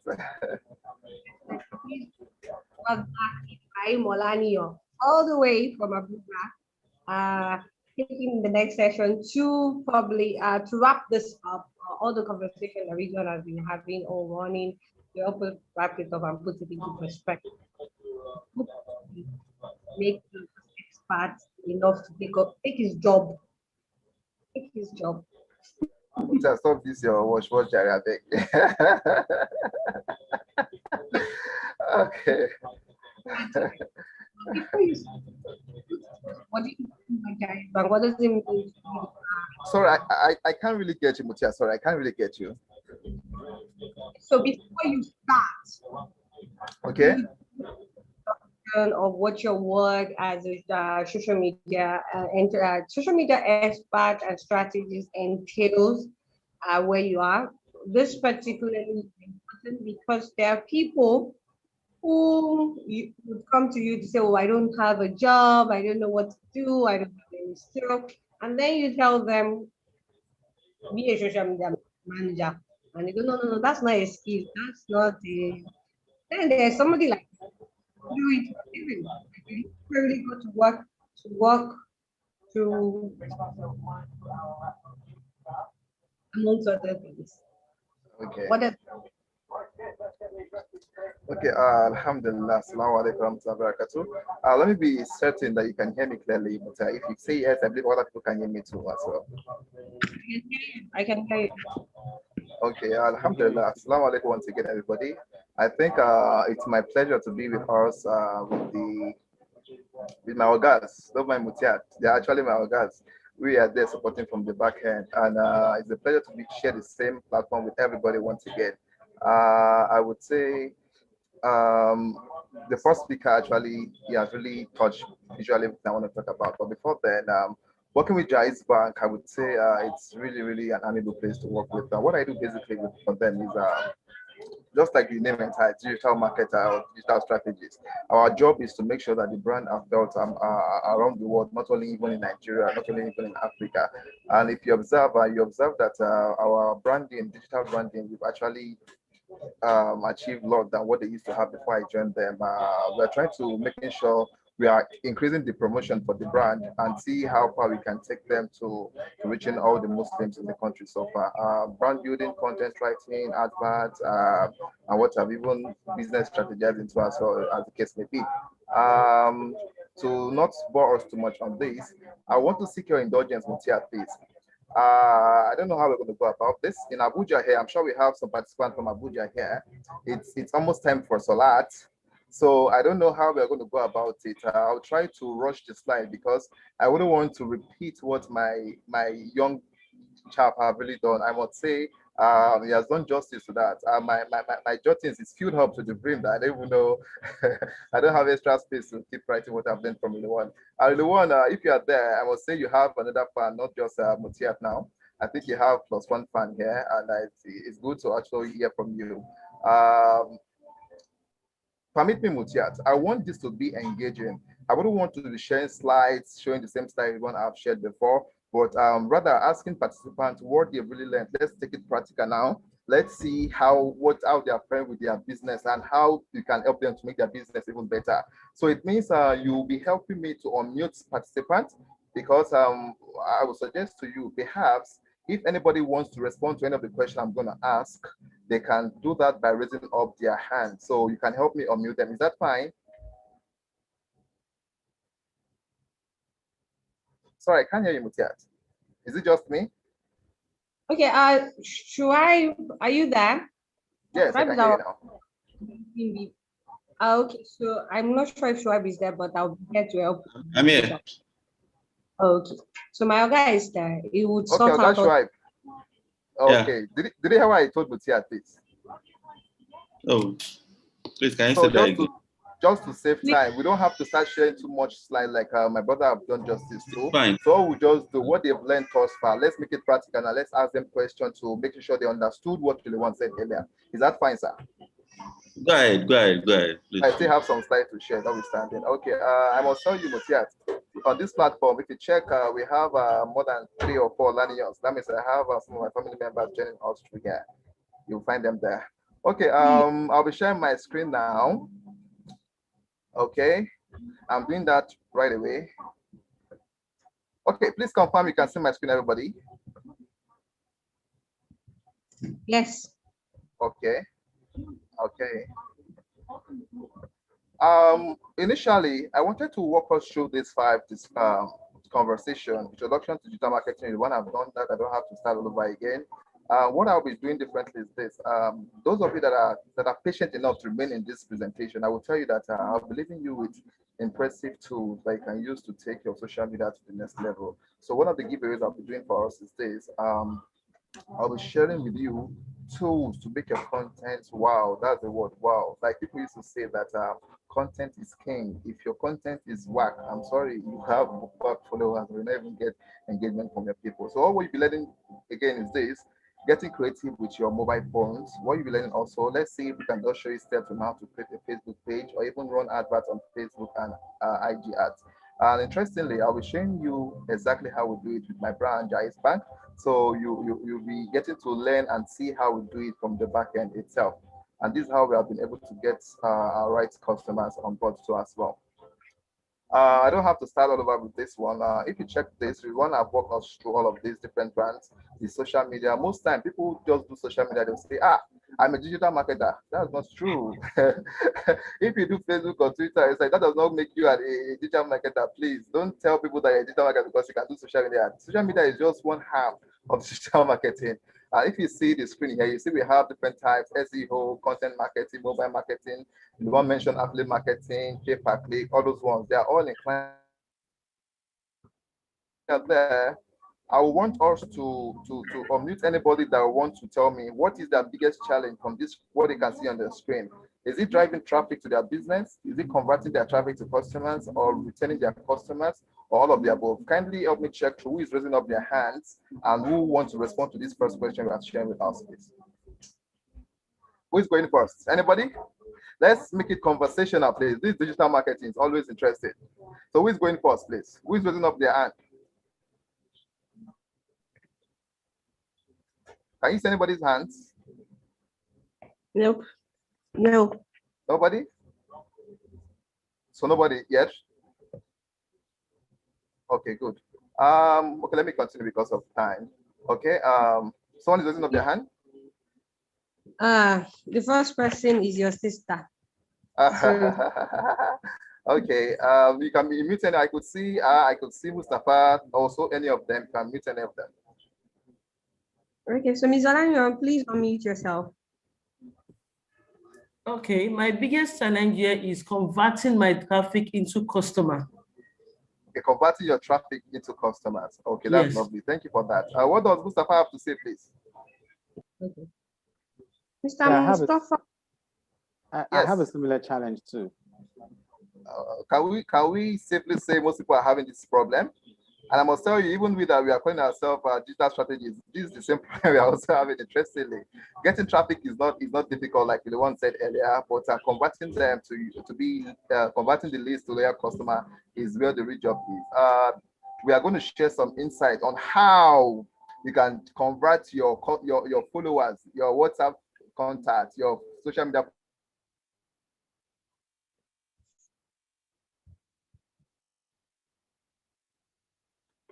to become your advocate, to become your... Okay.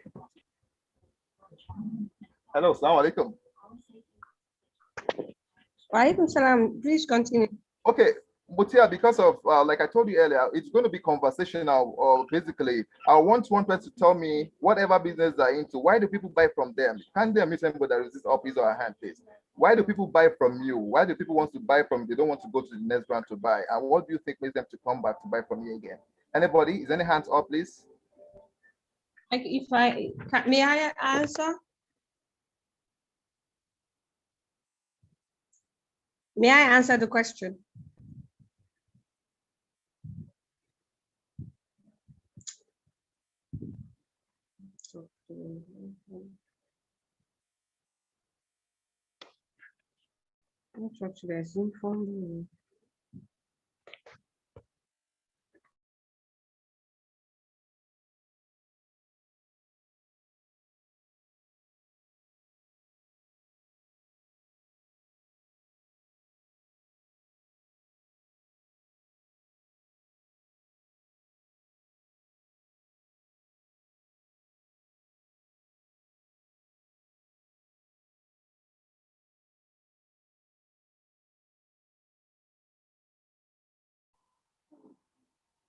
It appears the facilitator is out of the meeting.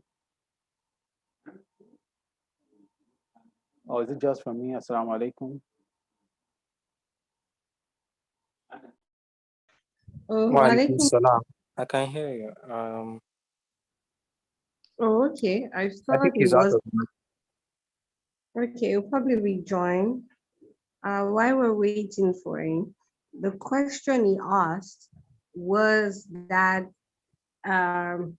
why do people buy from you?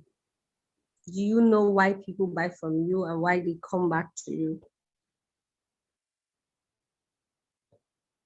So if you'd like to answer the question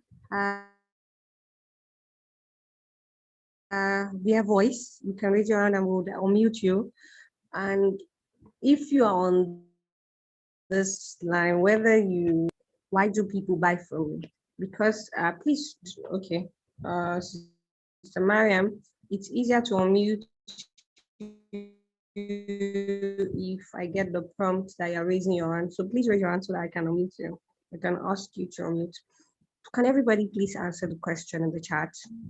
This is a very, very important question that you must understand if you truly want to do well. Assalamu alaikum.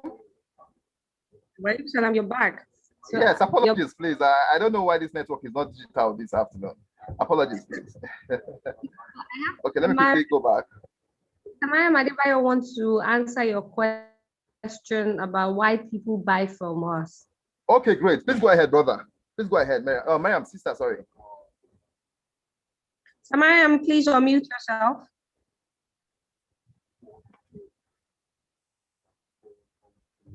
Mariam, are you there?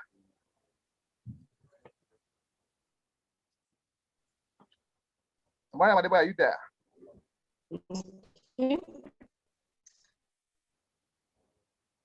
Okay, so we can continue. In the chat. It's probably not. Okay, someone is responding to the chat. Probably network. You get the quality. Okay. And value for their money. Okay, thank you so much, Nafisat. Someone is answering the question in the chat. Okay, okay. Because they will get discounts. That's absolutely lovely responses from Sister Nafisa and Sister Rashida. Thank you so much. Let's go to the next slide, please. Okay, I think one thing we need to know is this, that every brand have his or her own story. Interestingly, in digital marketing or posting your content on social media, we must know that we must have. Can you hear me? I just so much excitement. Like as soon as I finished, I was like, okay, I have to tell Sister Mutia about how the presentation. Hello, assalamu alaikum. Assalamu alaikum. About how please confirm me. Anybody, can you hear me? Assalamu alaikum. Wa alaikum salam. I can hear you. I can hear you. Thank you so much, Brother Shuaib. Okay, like I was saying earlier, I can hear you. We must have a brand story. You must be able to tell your story. Why should I follow your business? You must be able to have interesting content about how your business started. And you must understand who your audience are. This is very, very important, very vital. And that's the reason why it's really long talking about customer personnel. In fact, which is the most important thing about content. Before you can put any advert there or even share any content, you must know who are those people you are sending this content to. You must also have your business objective. Truly, is not same brand or same products cannot go well for everybody. You must have different products that goes for different audience as well. You must have the reason why is your business, why is it unique? Why is it different from the next business as well? Okay, let's move ahead, please. Okay, before you even think of doing adverts, you must know that what do you really want to promote and how do you plan to promote them? And why would people buy from you? You even ask yourself, you become your own customer before you would send any content out. If I do this advert now, will I buy it if I see it somewhere? I need to know who your customer avatar is. I must know that there's always the best time to promote on social media. In Abuja here, when we want to do our content, we observe that the best time to promote is different from Lagos. Lagos, I could say Lagos, because of the traffic situation, you can even post as early as 7, 8 o'clock in the morning and you see people engaging in your content. But in Abuja, it's not really like that because at this point in time, people are trying to get to their workplace and they have to concentrate in driving or even transporting to the different workplaces that they belong to. So we post around 12 and 1 and 2 o'clock here. So it means before you throw in your content to that your page or your group, you must understand what is the best time for me to share my content. So it's going to have the maximum number of conversation as well.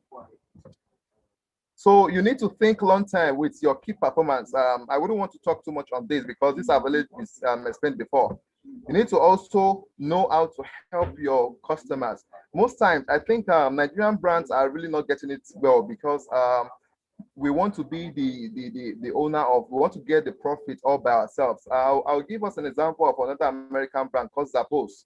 Interestingly, Zappos, they sell just shoes before they were bought by Amazon recently. And what makes Zappos outstanding is because of their extremely interesting customer experience. And I could tell you in the world, you can't have any brand that could do it better than Zappos platform. And what do? They sell shoes. Imagine the kind of customer experience they give to their customer is this. When you buy a shoe online from Zappos, Zappos tells you that would you want to buy the second pair of shoe? You wear it for 2 weeks. If you don't like it, return it back to us. I'm very sure that if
Ibrahim,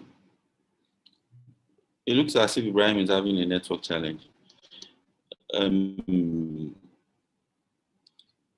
we should start answering the questions that we already have in the chat box.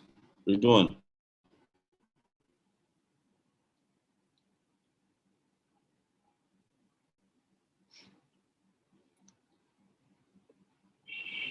Read one. I am here. I'm here. Oh, awesome. Can you hear me? I think we might have to start taking the questions. Yes, Okay. read one. I can hear you. I can't hear you clearly. Maybe you should start taking the questions we have in the chat. Okay, so I think the first question that I have here.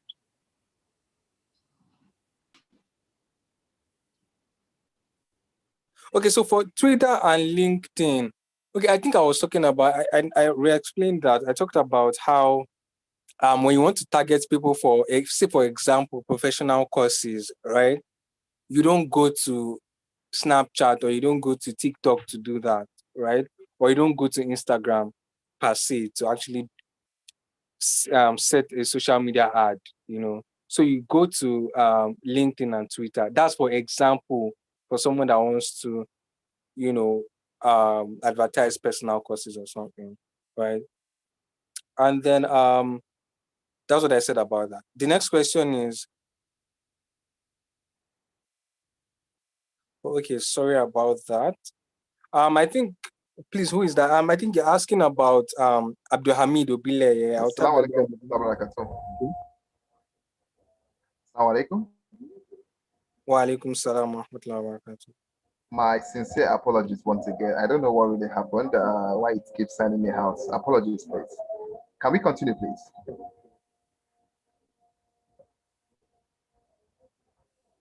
Yes, we can. Okay.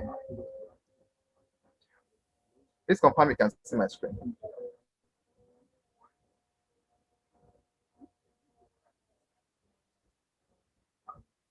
Okay. Assalamu alaikum.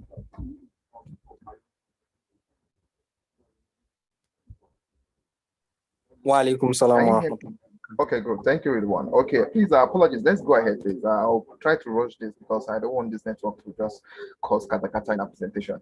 Okay, if you observe what you can see on your screen, you observe that something like this was shown to us earlier that shows us that before you even start to have your content, like we said earlier, you must understand your customer pain points, your customer problem. And the truth is this, most of those people that go to Google to make search, they don't even know what they want. They are confused. So they want you to guide them. That's why you see this young guy here. He has a problem. He has different challenges. He has pain points. He has desire. So any of these four conditions could be what happens to your customer when they go to Google to search. So you should be able to meet up with any of these their problem at any point in time. The first thing is this: they are agitated. They go to Google to make a search, and it was told to us that that's the reason why you need to rank so well on your SEO, on your search engine optimization website, because most people don't even bother to go to page 2 on your search results. Most people don't even do that. And interestingly, even on the first page, you see people concentrate mainly on the first, second, third result that comes to their screen. So they are agitated. They want to have solution to their problem. That's why you see sometimes you see some people go to check social proof. What are people talking about this person? Why should I even go for this person's brand? Why should I even want to show this person about this? Then also you make sure your content is persuasive. That's why you see Black Friday. Black Friday sells like wildfire. And interestingly, there's nothing black about the Friday because all of these things are tricks. They are different psychology. Where you see brand will tell you, Jumia tells you, look at this iPhone 12. We are going to give you by 12 a.m. around, say, around 200,000. And meanwhile, the real price is 400,000. You see, they use this to get our psychic, to making us think we're actually buying it as a cheaper price. So you see something like you need to put sense of urgency. This is very, very important, especially if you have a product you want to push out there. Sense of urgency such that you say, look at this, my material. I have just 5 of it, and this 5 we're going for 50% discount. And actually, it could be that the real price of that material is like 10,000, and you're giving it out for 9,000, which means you are not getting too much loss. And you have just 5, and you tell them that this 5 will go for this amount if they could key in on time. So when you put sense of urgency in your content, you see that people will most time they will take action, and at the end of it, you see a customer that was initially confused but that have pain points is now actually being a happy customer. So like I shared with us earlier, if you can see my screen, I'll be talking with us quickly on this 5 discussion. And I also told us how to take our customer, how to turn them from followers to becoming our customers. Be ready to not be too stingy with your brand. I used to tell people this when we do this our Facebook Google training for SMEs in Abuja here. I tell them that regardless of whatever you sell as a person, don't be too stingy to always want to take the profit all by yourself. It could be that earlier on, the first speaker mentioned affiliate marketing.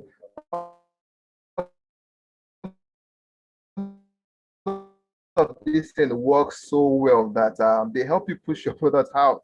Let's say you have this 300 naira. Nothing stops you from saying, okay, this 300 naira, let me share it with my customers too as well. Okay, this 300 naira, I'll be taking 200 naira.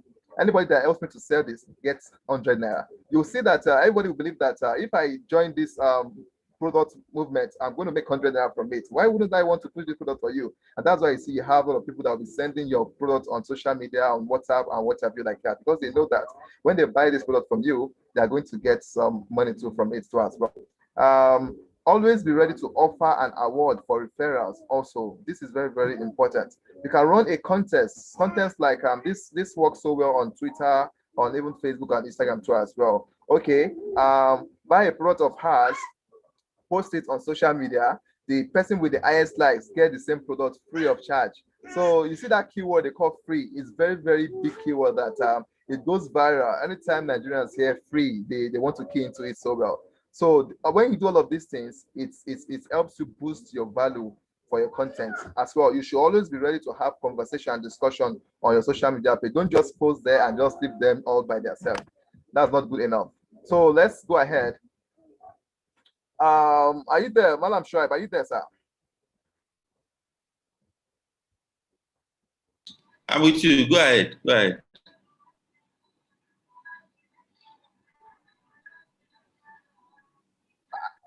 I will want this up his hand for us to tell us what he have to say about this 5 questions here. The first one is which of your social media channels has the most followers? Which one has been most successful in engaging your audience? Which one has generated the most? To give us a response to any of these 5 questions so we can see how we can tailor our conversation to them. Is anybody raising up his or her hand, please? Then when we find anybody, I can just read out the question to that person in case they are not seeing it clearly. Okay, I could see Miriam Adebayo. Kindly unmute Miriam Adebayo, please. Malam Shoaib.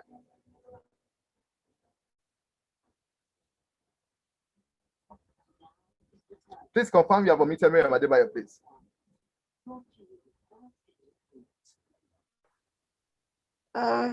Is she signifying on chat? True. If you check, she's raising up her hand. Her hand is raised up. Okay, I'm not host anymore. Okay. Malam Shoaib, are you there? Sister Mariam, would you just reply in chat so that we can go? Please reply in chat so that we can move on. Okay. Okay. I think let's go ahead. Let's go ahead there. Please reply in chat so we may go ahead. Okay. Okay, if we have any chat, maybe I'll just reply from the chat. Okay, that's okay. Let's move on. So, like we said earlier, you should be ready to offer exclusive content for your customers. You should make sure that your store, your Instagram page, your Facebook page, and whatever page you have looks so much awesome. You should also make sure that you are likable. You should make sure. So, what I just mentioned, this for information I just mentioned, these are some of the ways for you to turn your followers. You know, we mentioned that you are looking at how to convert your leads to becoming your customer. So if you observe, if you do most of these 4 discussions here, you'll see that you'll be able to engage and keep your customer that and your followers that they want to become one of your customers too as well. So they've responded in chat, Sister right? Mariam. Sister Mariam Okay. said that most followers are between IG and WhatsApp, and then Sister Rashida said WhatsApp. Most of our followers are on WhatsApp. Okay. You can imagine, interestingly, WhatsApp, and that takes us to this. There's this algorithm on Facebook, which is now. That's why you see sometimes when you chat on WhatsApp now, you see your discussion or maybe whatever discussion you have. when you go to your Facebook, you see the same advert of what you mentioned on WhatsApp showing up on your Facebook ads. So let's go ahead, please, because of time. Also, be likable, like I said earlier. You don't have to be lazy with your images. I'll be sharing with you some tools that you can use just with your phone. In fact, Mutia does this so well. In fact, this creative she came up with is really, really amazing, and I'm sure she has some interesting tools that are free that she used to achieve that beautiful image for this particular training.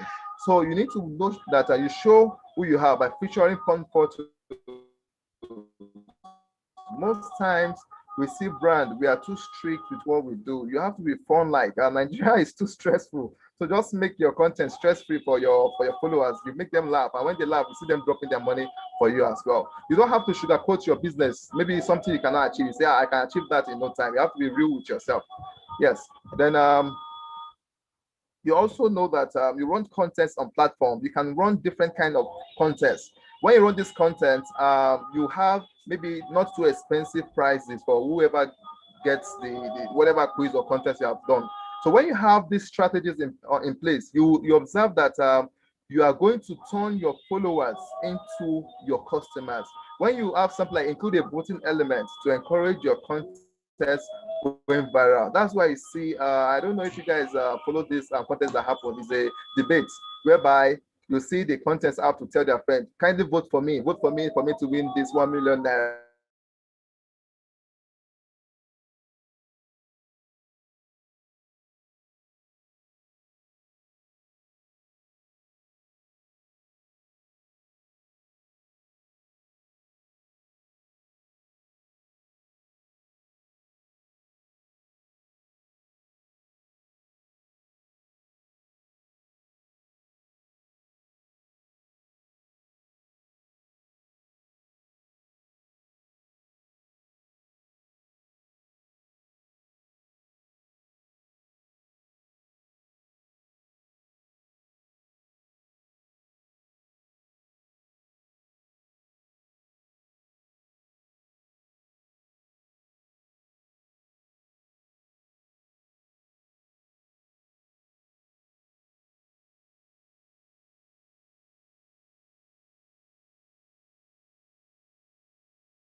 Okay, can anybody hear me?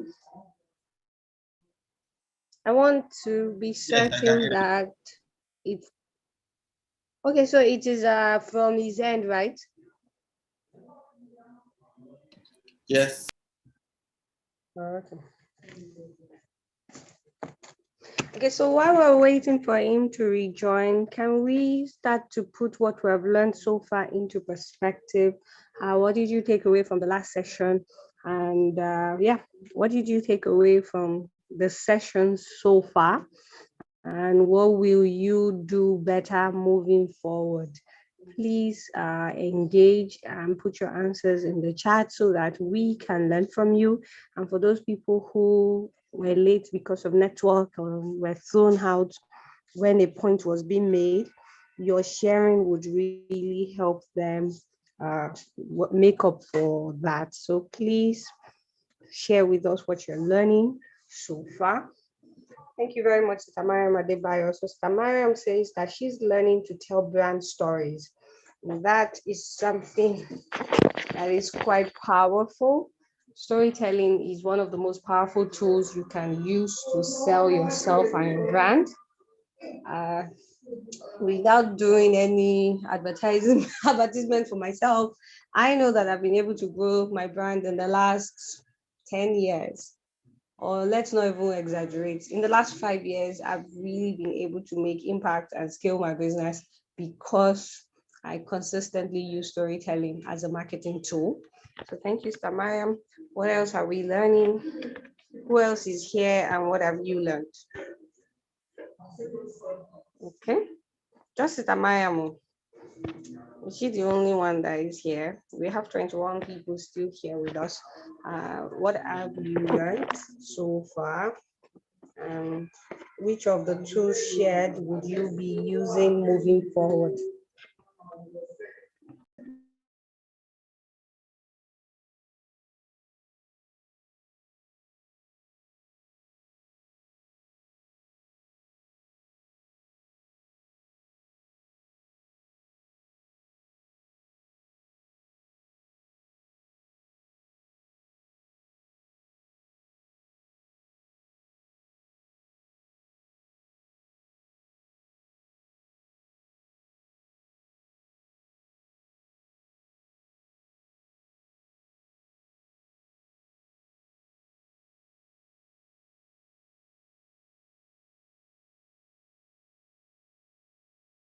Thank you very much, Aisha, for sharing that amazing point.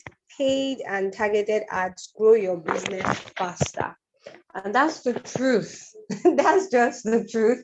You are able to easily expand beyond your network to reach more people if you pay for it. Yes, you can build by not paying, it's quite cheaper, but the consequence of it is that it takes longer to build the network if you're not willing to invest in certain tools or certain, even not just tools alone, paying for the advert and using it to reach more people.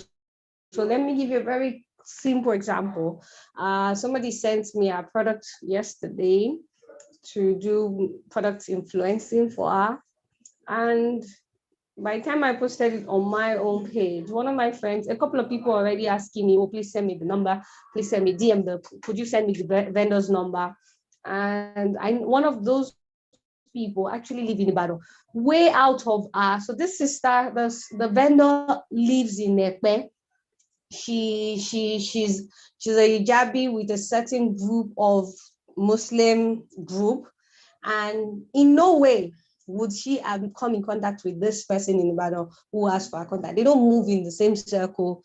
They don't obviously they don't live in the same geographic zone. However, through my advertising on our behalf, she's made a client in that network, in that demography. And you know how it is. If she delivers excellence, the sister will bring all her friends, and that's the expansion you get when you truly really put money into paid advert and influencer marketing. Okay, so thank you. Star Rashida says, setting my goals and being determined to promote my brand using the right tools. Very good for you, Sister Rashida, my friend. I'm registering you for the content marketing class by fire by force. So that's really good. One of the first things you will learn in any content class, in any digital marketing class, is goals. You must have goals. How do you I meet people that come to say, oh, I'm not making money. So I ask, what's your plan for 2020? What's the bottom line you're looking at? I just want to make money. That's not goal. 50 naira is money. So do you want to make 50 naira every week? How do you even know that you are being successful? How do you know the tools you are using are working when there's no targets, when there's no goal, there's no destination? So thank you for sharing that. As Brother Mustafa said, I have learned to be very deliberate in marketing with digital tools. As a matter of fact, I have started using some of the lessons immediately. MashaAllah. MashaAllah. I've always concentrated on WhatsApp marketing more, but I have seen why I should use other tools and media, which one use for what kind of that. But now, to quickly put this into perspective for you, WhatsApp marketing is amazing for social selling. Of course, when you sell on social media, that's basically what social selling is. And social selling is the in thing. That's why influencer marketing is a big deal now, because people will buy from people that they like. People buy from people. And people buying is an emotional act. It is psychological. People would, am I the only person that sells a certain thing? So if you had 5 reasons to buy, most people will buy from somebody that just aligns with them. So WhatsApp work because the people on WhatsApp, they know you, they probably like you, they trust you, which is what, because trust is a big deal in digital marketing, particularly on social media, where you buy one thing, you get another thing. People will most likely buy from you on WhatsApp. Now, the problem with focusing on only WhatsApp as your channel is that by the time I buy all the things you're by the time everybody in your circle buys what you're selling, that's it. That's the limit. You eat a certain limit of expansion. So if you have 500 people on your contact list, and let's say of those 500, 10% of them actually buy from you, that's 50 people. Do you continue to market yourself to the same 50 people or the same 500 people all the time? Your business may grow to some extent, but it will get to a point where you need more leads, you need more numbers, you need more exposure, you need more people. And WhatsApp may not give you that unless you are going all out to save everybody on everybody's number, which is not possible. And that's why focusing on other channels to reach other people. And we're not even going to talk about the fact that some of those people on WhatsApp they are your family and friends, and they also come with some things that may not help your business, like asking for discount, not paying on time, not even buying from you, etc. So expanding your horizon beyond WhatsApp is amazing. I personally sell more on WhatsApp, really, because WhatsApp is like the bottom, like the narrow part of my sales channel. So yes, I sell more on WhatsApp. But what if WhatsApp collapsed today? Is that the end of your business? Thank you for sharing. Who else is here? Who else is here and what are you taking away?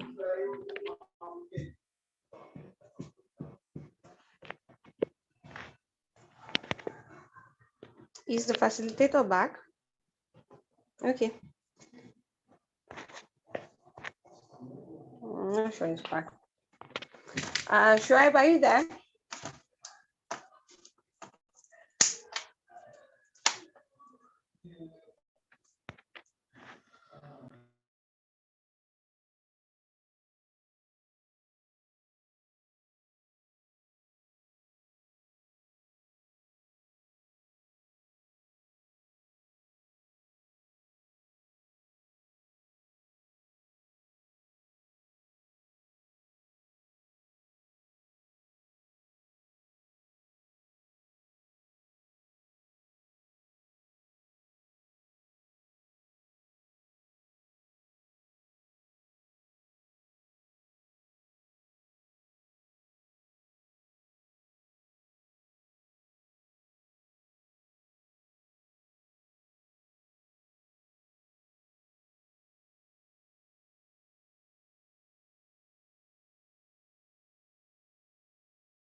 Assalamu alaikum.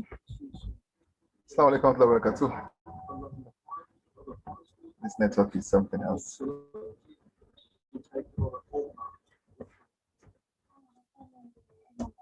Assalamu alaikum wa rahmatullahi wa barakatuh. Wa alaikum salam wa rahmatullahi wa barakatuh. Do I have any time, or is question and answer section? Because I don't know. Network is really going on and going off, coming off. I don't know what really happened.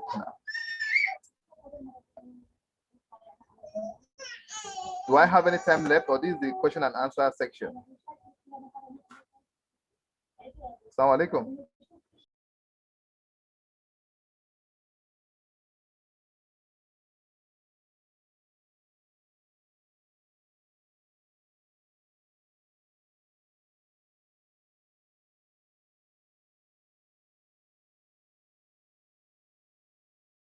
Malam Shoaib, can you hear me? Assalamu alaikum.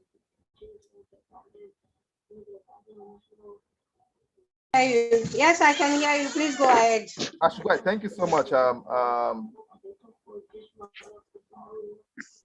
Aja, okay. I think we are back now, and I hope the network won't go off again. Let me quickly share my screen. Okay. Can you see my screen, everybody, please? Mutia, please confirm. Aja Mutia, please confirm. Really? Okay, we're talking about this. Okay, thank you. We're talking about this earlier on, where we mentioned that most brand, when you see them start a business, the first thing they want to do is, I want to run this hard part to start making money. That's not a too correct instinct to have. The first thing is this: before the money or the sale even comes in, if you see from this funnel, sale lies on number 4, which is not even the first. You need to learn how to create the awareness first, that is, you attract the right audience. When you attract them, they become, you convert them. When you convert them, you engage with them. Then before you even sell to them, that's where we have the retention seed now. Then the advocacy, which means connect. And most times you see most brands, when they have customers, they forget their old customers and they always want to trying to chase the new customers. What they forget is that your former customer or your real customers, they are most likely to buy from you than those new ones that you try to acquire newly. So this one is very important for everybody as a digital marketer or as a business owner. When you are doing your strategy with your colleagues or with your staff, please make sure that you understand how the funnel works. You need to attract them first. When you attract them, you convert them, you engage them, and before you get to the selling stage. I said earlier that I'll be sharing some insightful tools with us that we can use with just our phones. You check some pages, you see some amazing content that they have shared with us. So as a business person, I'm very sure that we are all conversant with some of these platforms. The Google Forms, you need to learn how to use Google Forms very, very well. That's one of the ways that Minaret and most especially Motiat used to get some of us when she wants to do a survey, she wants to do a question and answer. She uses these forms to get in our responses and she analyzes this response that they get from it. Also, there's what we call WhatsApp for business. Most of us don't know about this, especially those business people. We use the general WhatsApp. I must tell you that WhatsApp for business is 3-5 times better than the general WhatsApp which you have, because with WhatsApp for business there are a lot of interesting features that it has. It has something like label, it has auto response, it has link to your website, catalog, and what have you. So if you are not used to WhatsApp for business, please try and download it today and try to expertise yourself on how to use WhatsApp for business. I must tell you, this platform is doing miracle for so many business people as well. Then also, let me mention this to you as one of the free gifts and free tools. Google My Business. Many of us don't know how to create websites. And I must tell you, with Google My Business, you don't have to be an expert at all. This is a drag and drop tool by Google. With this, you have your own dedicated website just for you. So, which means this website, once it's verified, you see people when they search on the internet, your business is going to come out as one of the business that is available. So if you don't have this Google My Business on your business, try to download or try to go to the website and search for Google My Business. Please take note of these tools I just mentioned: Google My Business, Google Form, WhatsApp, and what have you. Look at this words that says what? It is only informative to know that you will lose your customers to your competitors soon if you don't convert them from followers into customers. Let me share the third slide with us. I mentioned that I'm going to be sharing some tools with us on how we can be creative more with our phones. Please, I'll give you 30 seconds to 40 seconds to write down these tools. These tools, most of them are free, but not all of them are free. And one of them you need to learn how to use is Legend. So if you don't know about this Legend tool today, please, this is a free tool from Facebook to you guys when we do our Facebook training. Legend tool is a tool that gives you animation on your content. So instead of it to have your regular content, like we used to say that content is king. The same thing, video marketing now. YouTube, interestingly, is the most sought after kind of content you can have out there. YouTube is competing with Facebook directly like this. You see a lot of video content taking more traffic than even your regular content that you have there on the platform. So Legend tool is very amazing tool you need to learn how to use. Also, we have what we call Boomerang. You can find this Boomerang on your Instagram as well, but you can download it as an app too. We mentioned that you make sure that your tools or your content or your videos, they are very engaging and they are able to keep your audience to as well. So look at this other one, at the base pack post. Most of the time, we might not have time to explain to us how all of this thing works. So you can do a screenshot, you can snap, you can write it down and play with it. Go to YouTube and ask yourself, how can I make use of all of this platform? So look at content like this. What is a good creative? Now, a good creative is built for mobile. If you observe, most of those that engage on social media, more than 70% of them, or even 80% of them, they use their phone to do social media, not even their laptop or their desktop. They use their phone. So it means whatever content you are going to have on your social media, you have to make sure that it's very beautiful, clear like this, and so easy to understand. At the same time, you need to know that you have to post frequently. You see some content people, some brands, when they post on Monday till Friday nights, TGIF, before they will say they want to post the next one. This does not say well about your brand. So when you post, you have to be consistent. You determine yourself. Should I be posting daily or will I be posting every two days? If you decide you want to post every 2 days, that means you have to be consistent with your posting. Then also, when you're doing video, try to make sure that you don't use sound on your video. Let people want to know what exactly you want to do. Madam Shai, please confirm you are there. You can hear me. Or Aja Mutiat. I can hear you. Okay, are you a host? Can you please I want anybody to just look at what we have on the screen. Please don't use all this thing you can see here. I want everybody to give me their own description about their own brand. Anybody that raises his or her hand, kindly help or mute that person. Let's ask them how they will describe their business to a friend. Let's hear what they have to say. Is anybody raising his or her hand, please? Sister Maya Madibayo is Why raising is her it hand. Miriam every time? Why is it Miriam every time? She did. Okay. to Okay, ball. Miriam, please kindly go ahead. Ridwan, you are the host. Could you please unmute her and make me your host too? Okay, Sister Miriam, are you there? Just a moment, please. Okay.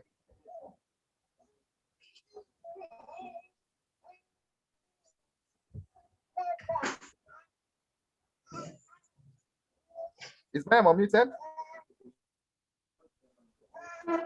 But I think we all can She's unmute unmuted. ourselves. We all can unmute Okay, Miriam, ourselves. kindly unmute yourself.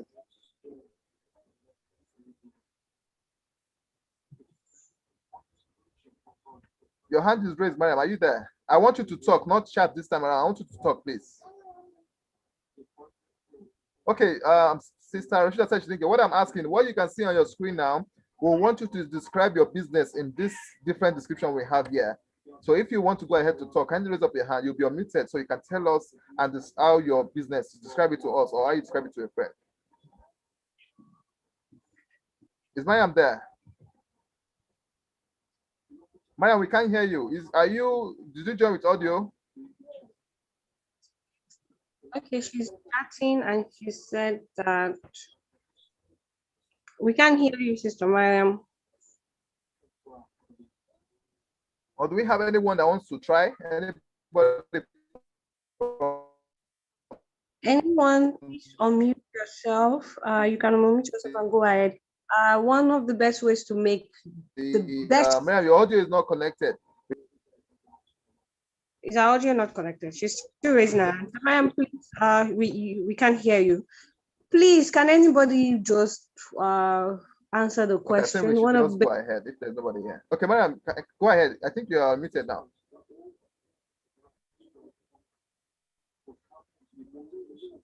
Miriam, are you there?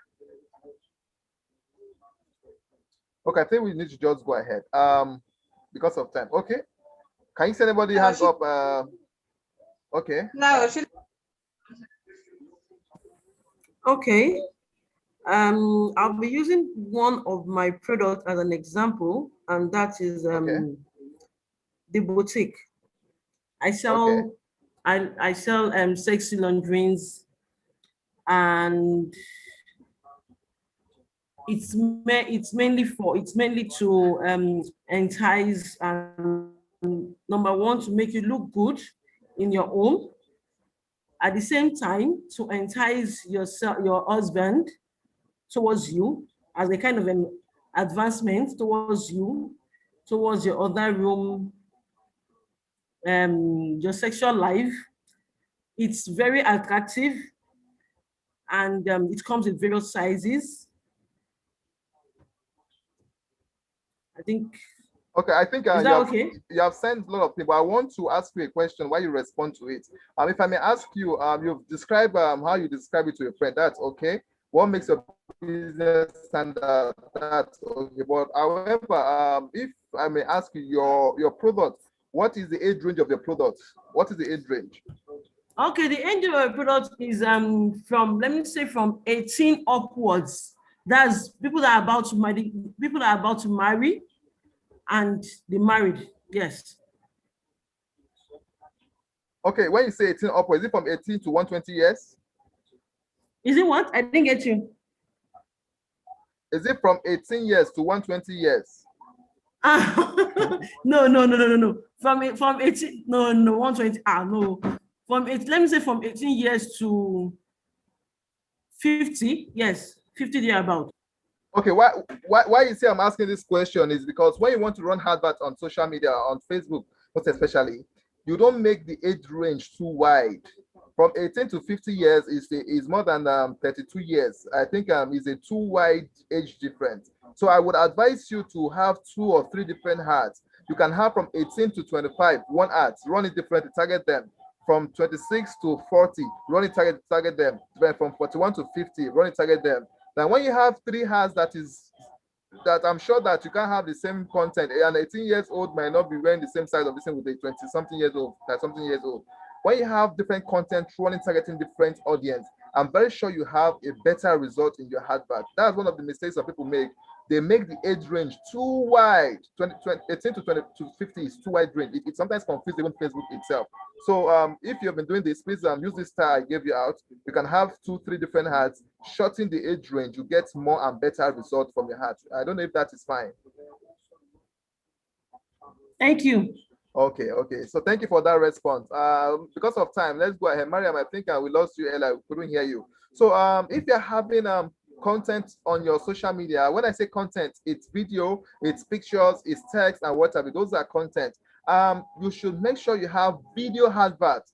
Most people just have text as posts. That's why you see you don't get a lot of engagement. Earlier on, it was mentioned that when you have this content, try to use hashtag.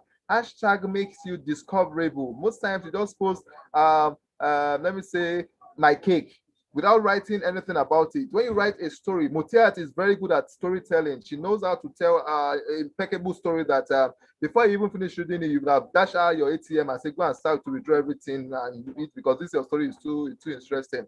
Sorry about that, Motiat. I know that about you anyways. So it means you need to have good content and good storytelling in your post, not just posting and expect people to come and buy. Put story around it. There's what we call carousel. This works on Facebook too as well, on Instagram, where you see you can scroll on one post, you can scroll different images on that same post. Then also there's one thing we need to learn how to use, which I will share with you now. When you have new product to share with your people, your customers, try to go live.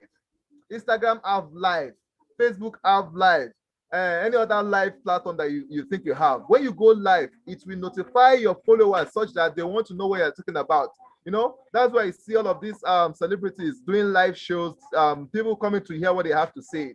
Most people want to be the first to buy things. So when you go live, you tend to call the attention of your followers. And when they join, sometimes this social media platform calls their own followers to as well to come and see what their friends are actually watching. So if you see posts like this, using this example now, look at this content here. Look at the phone trying to snap. Let me see if I can play the video. It's a video actually. Is it going to play? Can you see? This is a boomerang. And if you are going to post this, it comes in, just watch that phone. It comes in like that, like it's continuous. Now look at this same post that they did earlier. Let me play this same post for you and see how it looks like. Now look at how beautiful this content is.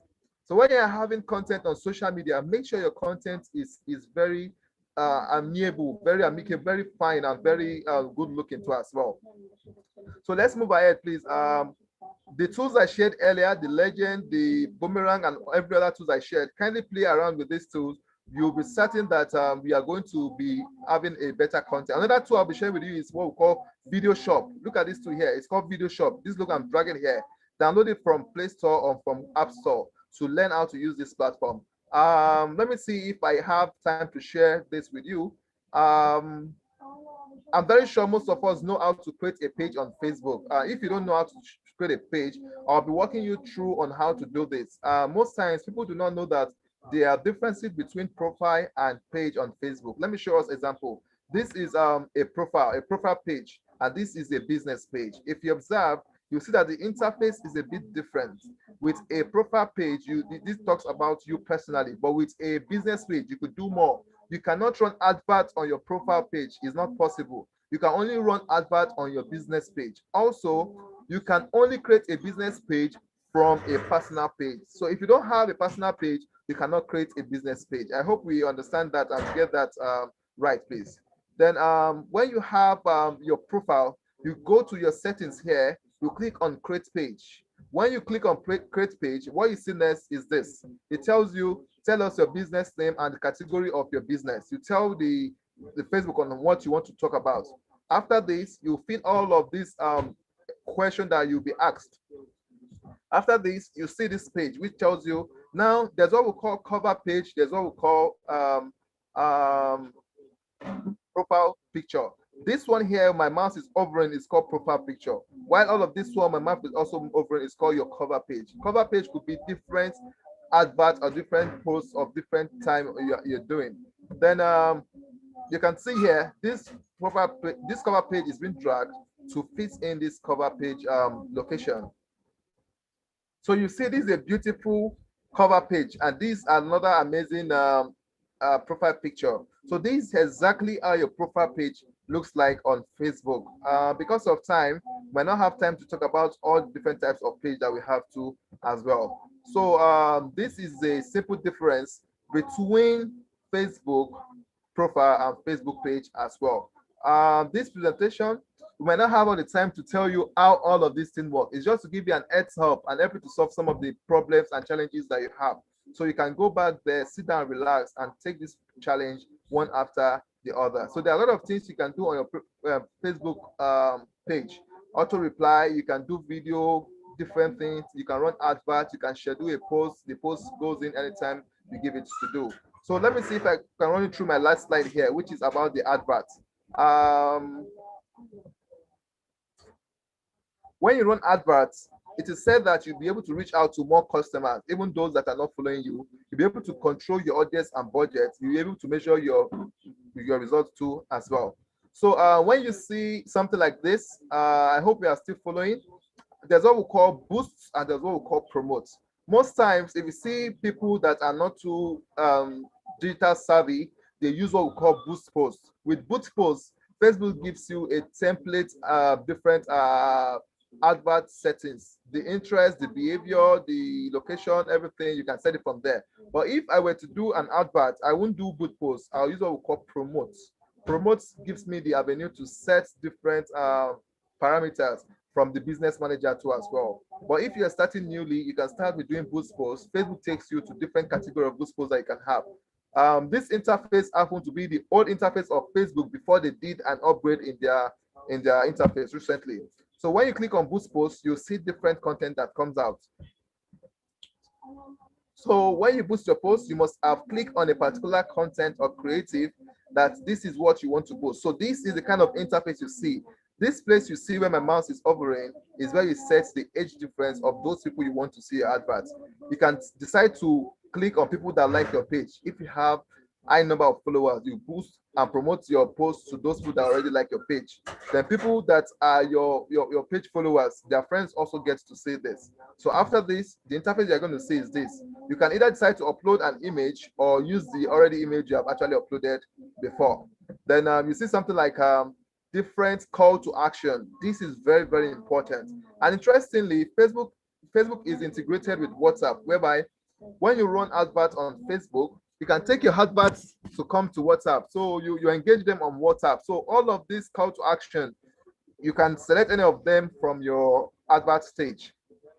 Also, when you're running adverts, make sure your audience is not too large. Many people think when they see like 18 million audience, that means they're going to reach all those 18 million audience. You don't land in your, that's not true, because Facebook tells you, give me my money, I give you my followers, or I give you my audience, and I give you whatever you want. So the more money you give to Facebook or Twitter or Instagram or LinkedIn, the more money, the more they show your content to their own data too as well.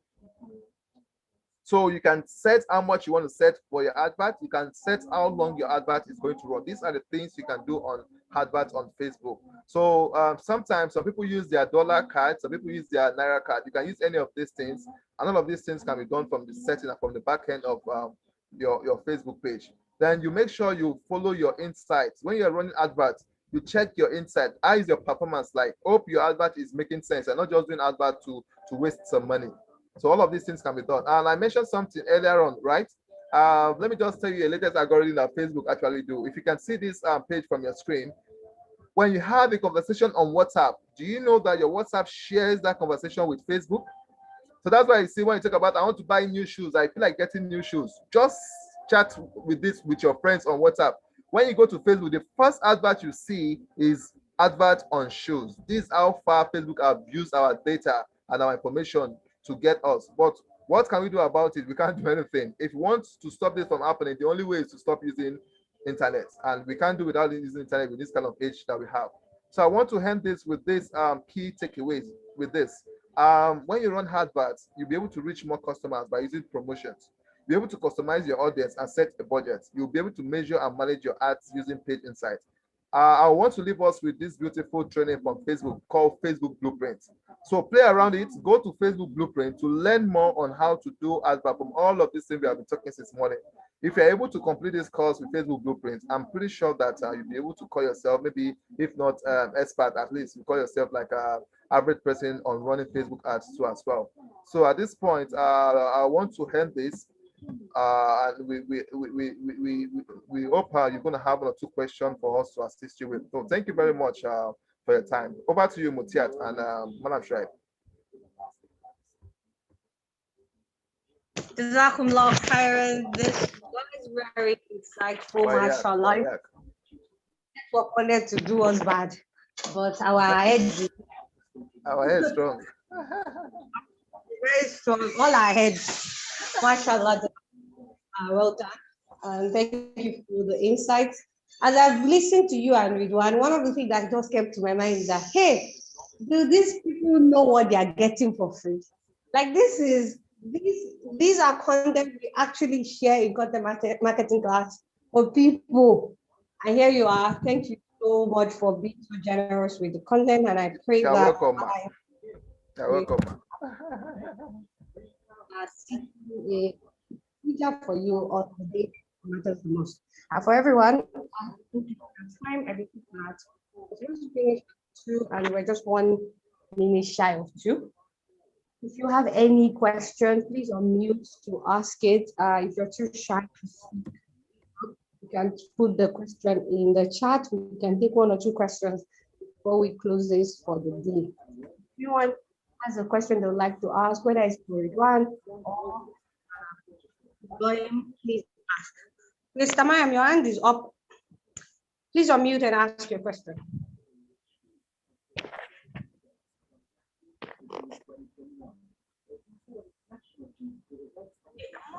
Audio is good today. And this audio is having audio issues.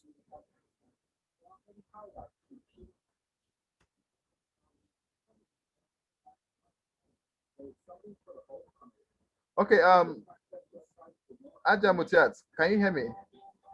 I can hear you. There's one question on the chat board. I don't know if you could see it from there. From Mariam Adebayo.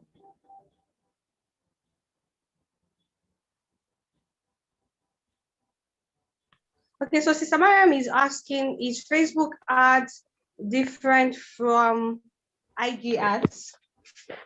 Okay, should I go ahead with that? Oh, please, by all means. Okay, Mariam, interesting question there. Thanks for asking that question. If you observe, you see that Instagram is owned by Facebook. So you see this platform, they are integrated. No, I wouldn't say maybe they are different. It's just run on different platforms. And interestingly, when you run Facebook ad, there's a way you can integrate that same ad to run on your Instagram, which means you are using one stone to kill two birds. So it depends on where you have most of your audience. Sometimes some people tells you, when I run Facebook ad, I get more results than when I run IG ad. Depends on where they have their followers there. But there are two different platforms owned by one parent company called Facebook, including WhatsApp. So it depends on what you want to do and what you want to achieve. For instance, if you want to advertise a brand, a product, and that product you have more followers on Instagram, I would advise you use Instagram to run, since most of your customers are on Instagram. So at the same time, you can run adverts on Facebook and you integrate that same advert to run on Instagram at the same time, which will be giving you different results, which you can see as well. Do you understand? MashaAllah. May I quickly add something to that answer? Yes, Like you said, there are no difference. They just have two different platforms. However, Instagram ads, if you do a direct promote on Instagram, the difference between Facebook ads and Instagram ads is that if you promote a product or content from Instagram, it will only be on Instagram. It's not going to share it across just on Instagram. But if you promote something from Facebook and you use the Facebook ad manager, you have the extra option of choosing to include not only on Facebook, but every platform that Facebook has the power to put your product on. So most times, Facebook advert expert will tell you to use the Facebook ad manager to promote your content. Even if you would eventually choose Instagram as the primary platform, promote it from Facebook ad manager so that you are able to reach more people in the demographic that you have chosen. So that's really the difference. Instagram Mutia for president. Good one, Nadia Mutia. Good one, good one. All right. You. Question. Okay. I think there's another question from the chat box. So they are saying that somebody is asking to share more light on how you secure your personal information on these platforms. The truth is this: we are at the mercy of these big giant platforms, these broad platforms. Even if you follow the news that's happening, where you see Australia is trying to threaten Google and Facebook, and they tell them, "Come, we are going to blacklist you guys. We don't need you guys." This platform believe that nobody can even think of regulating them. They are a platform. They're a different country on their own. So I think one of the way for you to be safe on this platform is not to even go to the platform at all. But as long as you're on this platform, they'll tell you that your information is safe. That's not true. But one of the ways for you to reduce your information share, there's some dark web setting from the Facebook itself that tells you there's a lot of activation which you can deactivate that people don't know about. So at the minute we have enough time, or maybe some other time, we can show us a practical way on how to deactivate some of these features on your Facebook profile itself. From the settings, there are a lot of ways you can deactivate whereby your information will not be really shared with third party if you don't give them permission to do that. Have time. You either just go to the setting and follow the prompt, or you Google it. You really must close this. We have one last question that I would like you to take. So somebody is asking, can she can, from personal experience, please use more than 1, 2, or 3? Okay, so that's okay. Somebody is asking, is it better to focus on one app for marketing or optimize 2 or 3 at a time? Okay, I think Mariam responded to that. Use more than 1, 2, or 3. Yes, beautiful question, and I like the feedback that Mariam actually gave to that person. But notwithstanding, I think there's no direct listen to that. I have seen someone that make use of just Instagram and they are getting their sales. If you tell them come to Facebook, they tell you leave me on Facebook, I'm okay with my Instagram. But notwithstanding, because of getting more audience, we believe that the number of customers we have gotten on Instagram is enough. But you don't know they are missing out on those Facebook audience that could also be your customer. So I would advise you have at least 2 platforms that thinks that best fit your kind of product. You can have anyone. I'm not saying this is the best platform for you. It depends on what you are selling. Like the other speaker said, depends on your product or service that designs the best platforms to use. You understand how LinkedIn work, you understand how Instagram work, you understand how Twitter work. For instance, Twitter is more for the millennials, those people that like instant reply. If you do nonsense on Twitter, they give you nonsense on Twitter. No time to waste time. Instagram is more of the video people like. You see people that like content on videos and pictures, image like that.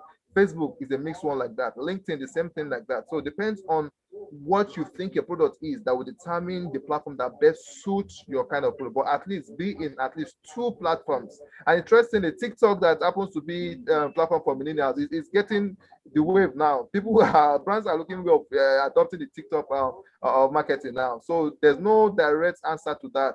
Depends on what your product and service is, but at least be on 2 of these platforms so you can cross-sell and get more of this customer from these platforms too as well. MashaAllah. And to echo what Brother Ibrahim just said, please know the secret to where to be, look where your customers are. I think that's the way to summarize everything you just said. Go where your customers are. So if your customers are on Facebook and Instagram, then you should be on Facebook and Instagram. If your customers are wherever you are. So I think that one of the things that was shared by you earlier, that Ibrahim shared earlier, and everyone said earlier, about understanding your clients. You should have a client persona that lets you know where they are. Within the age group of this and this, where are people? A lot of people are on Facebook, yes, but there's a chance that you may not sell a dime on Facebook. If your customers are there, you know where your customers are, you go to them. And like Sister Mariam said in the chat, Instagram can deactivate your account, particularly people who do things Instagram said stop doing. So for instance, one of my content clients just woke up this week and our page was not there anymore. Of course, last week I kept wondering, there was something wrong with the content, and I was like, what is wrong with her? Why did she posting and posting and posting? And then this week the content was gone. Why did they deactivate her? They told her she broke a rule. We don't know the particular reason, but our only conclusion is that she kept posting about other people's brand without giving credit. So she posts, she sells stuff that designer stuff. So she puts designer stuff up. She's using other people's content pictures, and she didn't give a lot of credit, and her page was off. So imagine for 2 days she had to review the page. Imagine if you had a page on Facebook, you can continue whatever you're doing. You can do your Facebook ads and still reach people while grow your Instagram, your new Instagram page. So please, of course, I think the best bet is that all of us need to have our own website. But in the meantime, do ensure that you go where customers are. And a lot of times, they are actually on more than one platform. I think that brings us to the last question. And that brings us to the end of the. Ridwan, are you there? Would you like to say one or two things before we close this? Is Ridwan still there? Alaikum. Ridwan. Alaikum. Can you still hear me? Yes, I can hear you, Mutiat. Can you hear me too? Okay. Yes, I can. Ridwan, are you there? Okay, while we're waiting for him, if we're able to get him, Ibrahim, could you please close this off with one last thing for us to take away, an action point, an advice? Yes, I'm here, please. Okay, so I was asking you if you had anything you'd like to say, one last thing before we close the class. Okay, so I think that a lot has been said within the 2 sessions. So, but most importantly, understand the perspective of your customers, where they are coming from, understand your target market majorly, and then your strategy is suiting very well. Okay, thank you very much. Ibrahim? Yes, Mutia, thank you for that. I think I want to end this with what I said earlier. But I said, regardless of what kind of business you are into, you should know that if you don't understand your competitors, soon you lose them to if you don't understand your customers, you'll soon lose them to your competitors. That's why it is only permitted to know that you lose your customers to your competitors soon if you don't convert them from just being a mere followers into a right customers. I'll be ending my section on that statement. Yeah.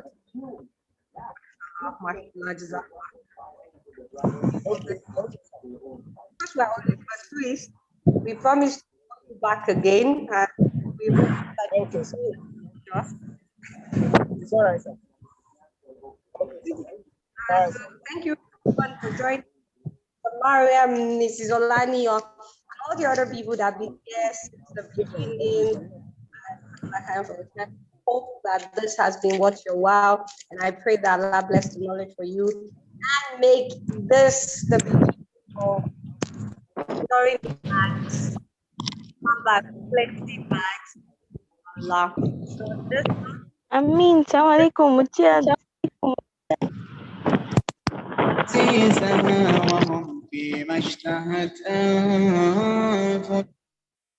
Okay, on this note, we bring this masterclass to an end. And the next time we'll be on this platform, inshallah, will be at the end of March for the Career Activation Foundry 7.0. I hope that Assalamu alaikum. Nam, I asked in the chat if we could get the recording, please. Recording of all our classes are on Yes. YouTube. YouTube, okay. Yeah, on YouTube. Thank you. All right, what will I use to search for it, please? Minaret Impact, I believe. Shoaib, are you there? There's a link that we would put. Okay, you've been answered. My Oga has answered you. Please check it. Okay, Jazakumullah khair. Mr. Aziz, could you tell us the name of the page on YouTube? I'm not sure whether it's Minaret Impact or Muslim Mentorship Connect. It's either of the two. Please, if you search for Muslim Mentorship Connect, it will bring the page regardless of what the name of the channel is. Thank you for your time. Subhana Rabbika, Rabbi Satya, Assalamu alaikum wa rahmatullahi wa barakatuh.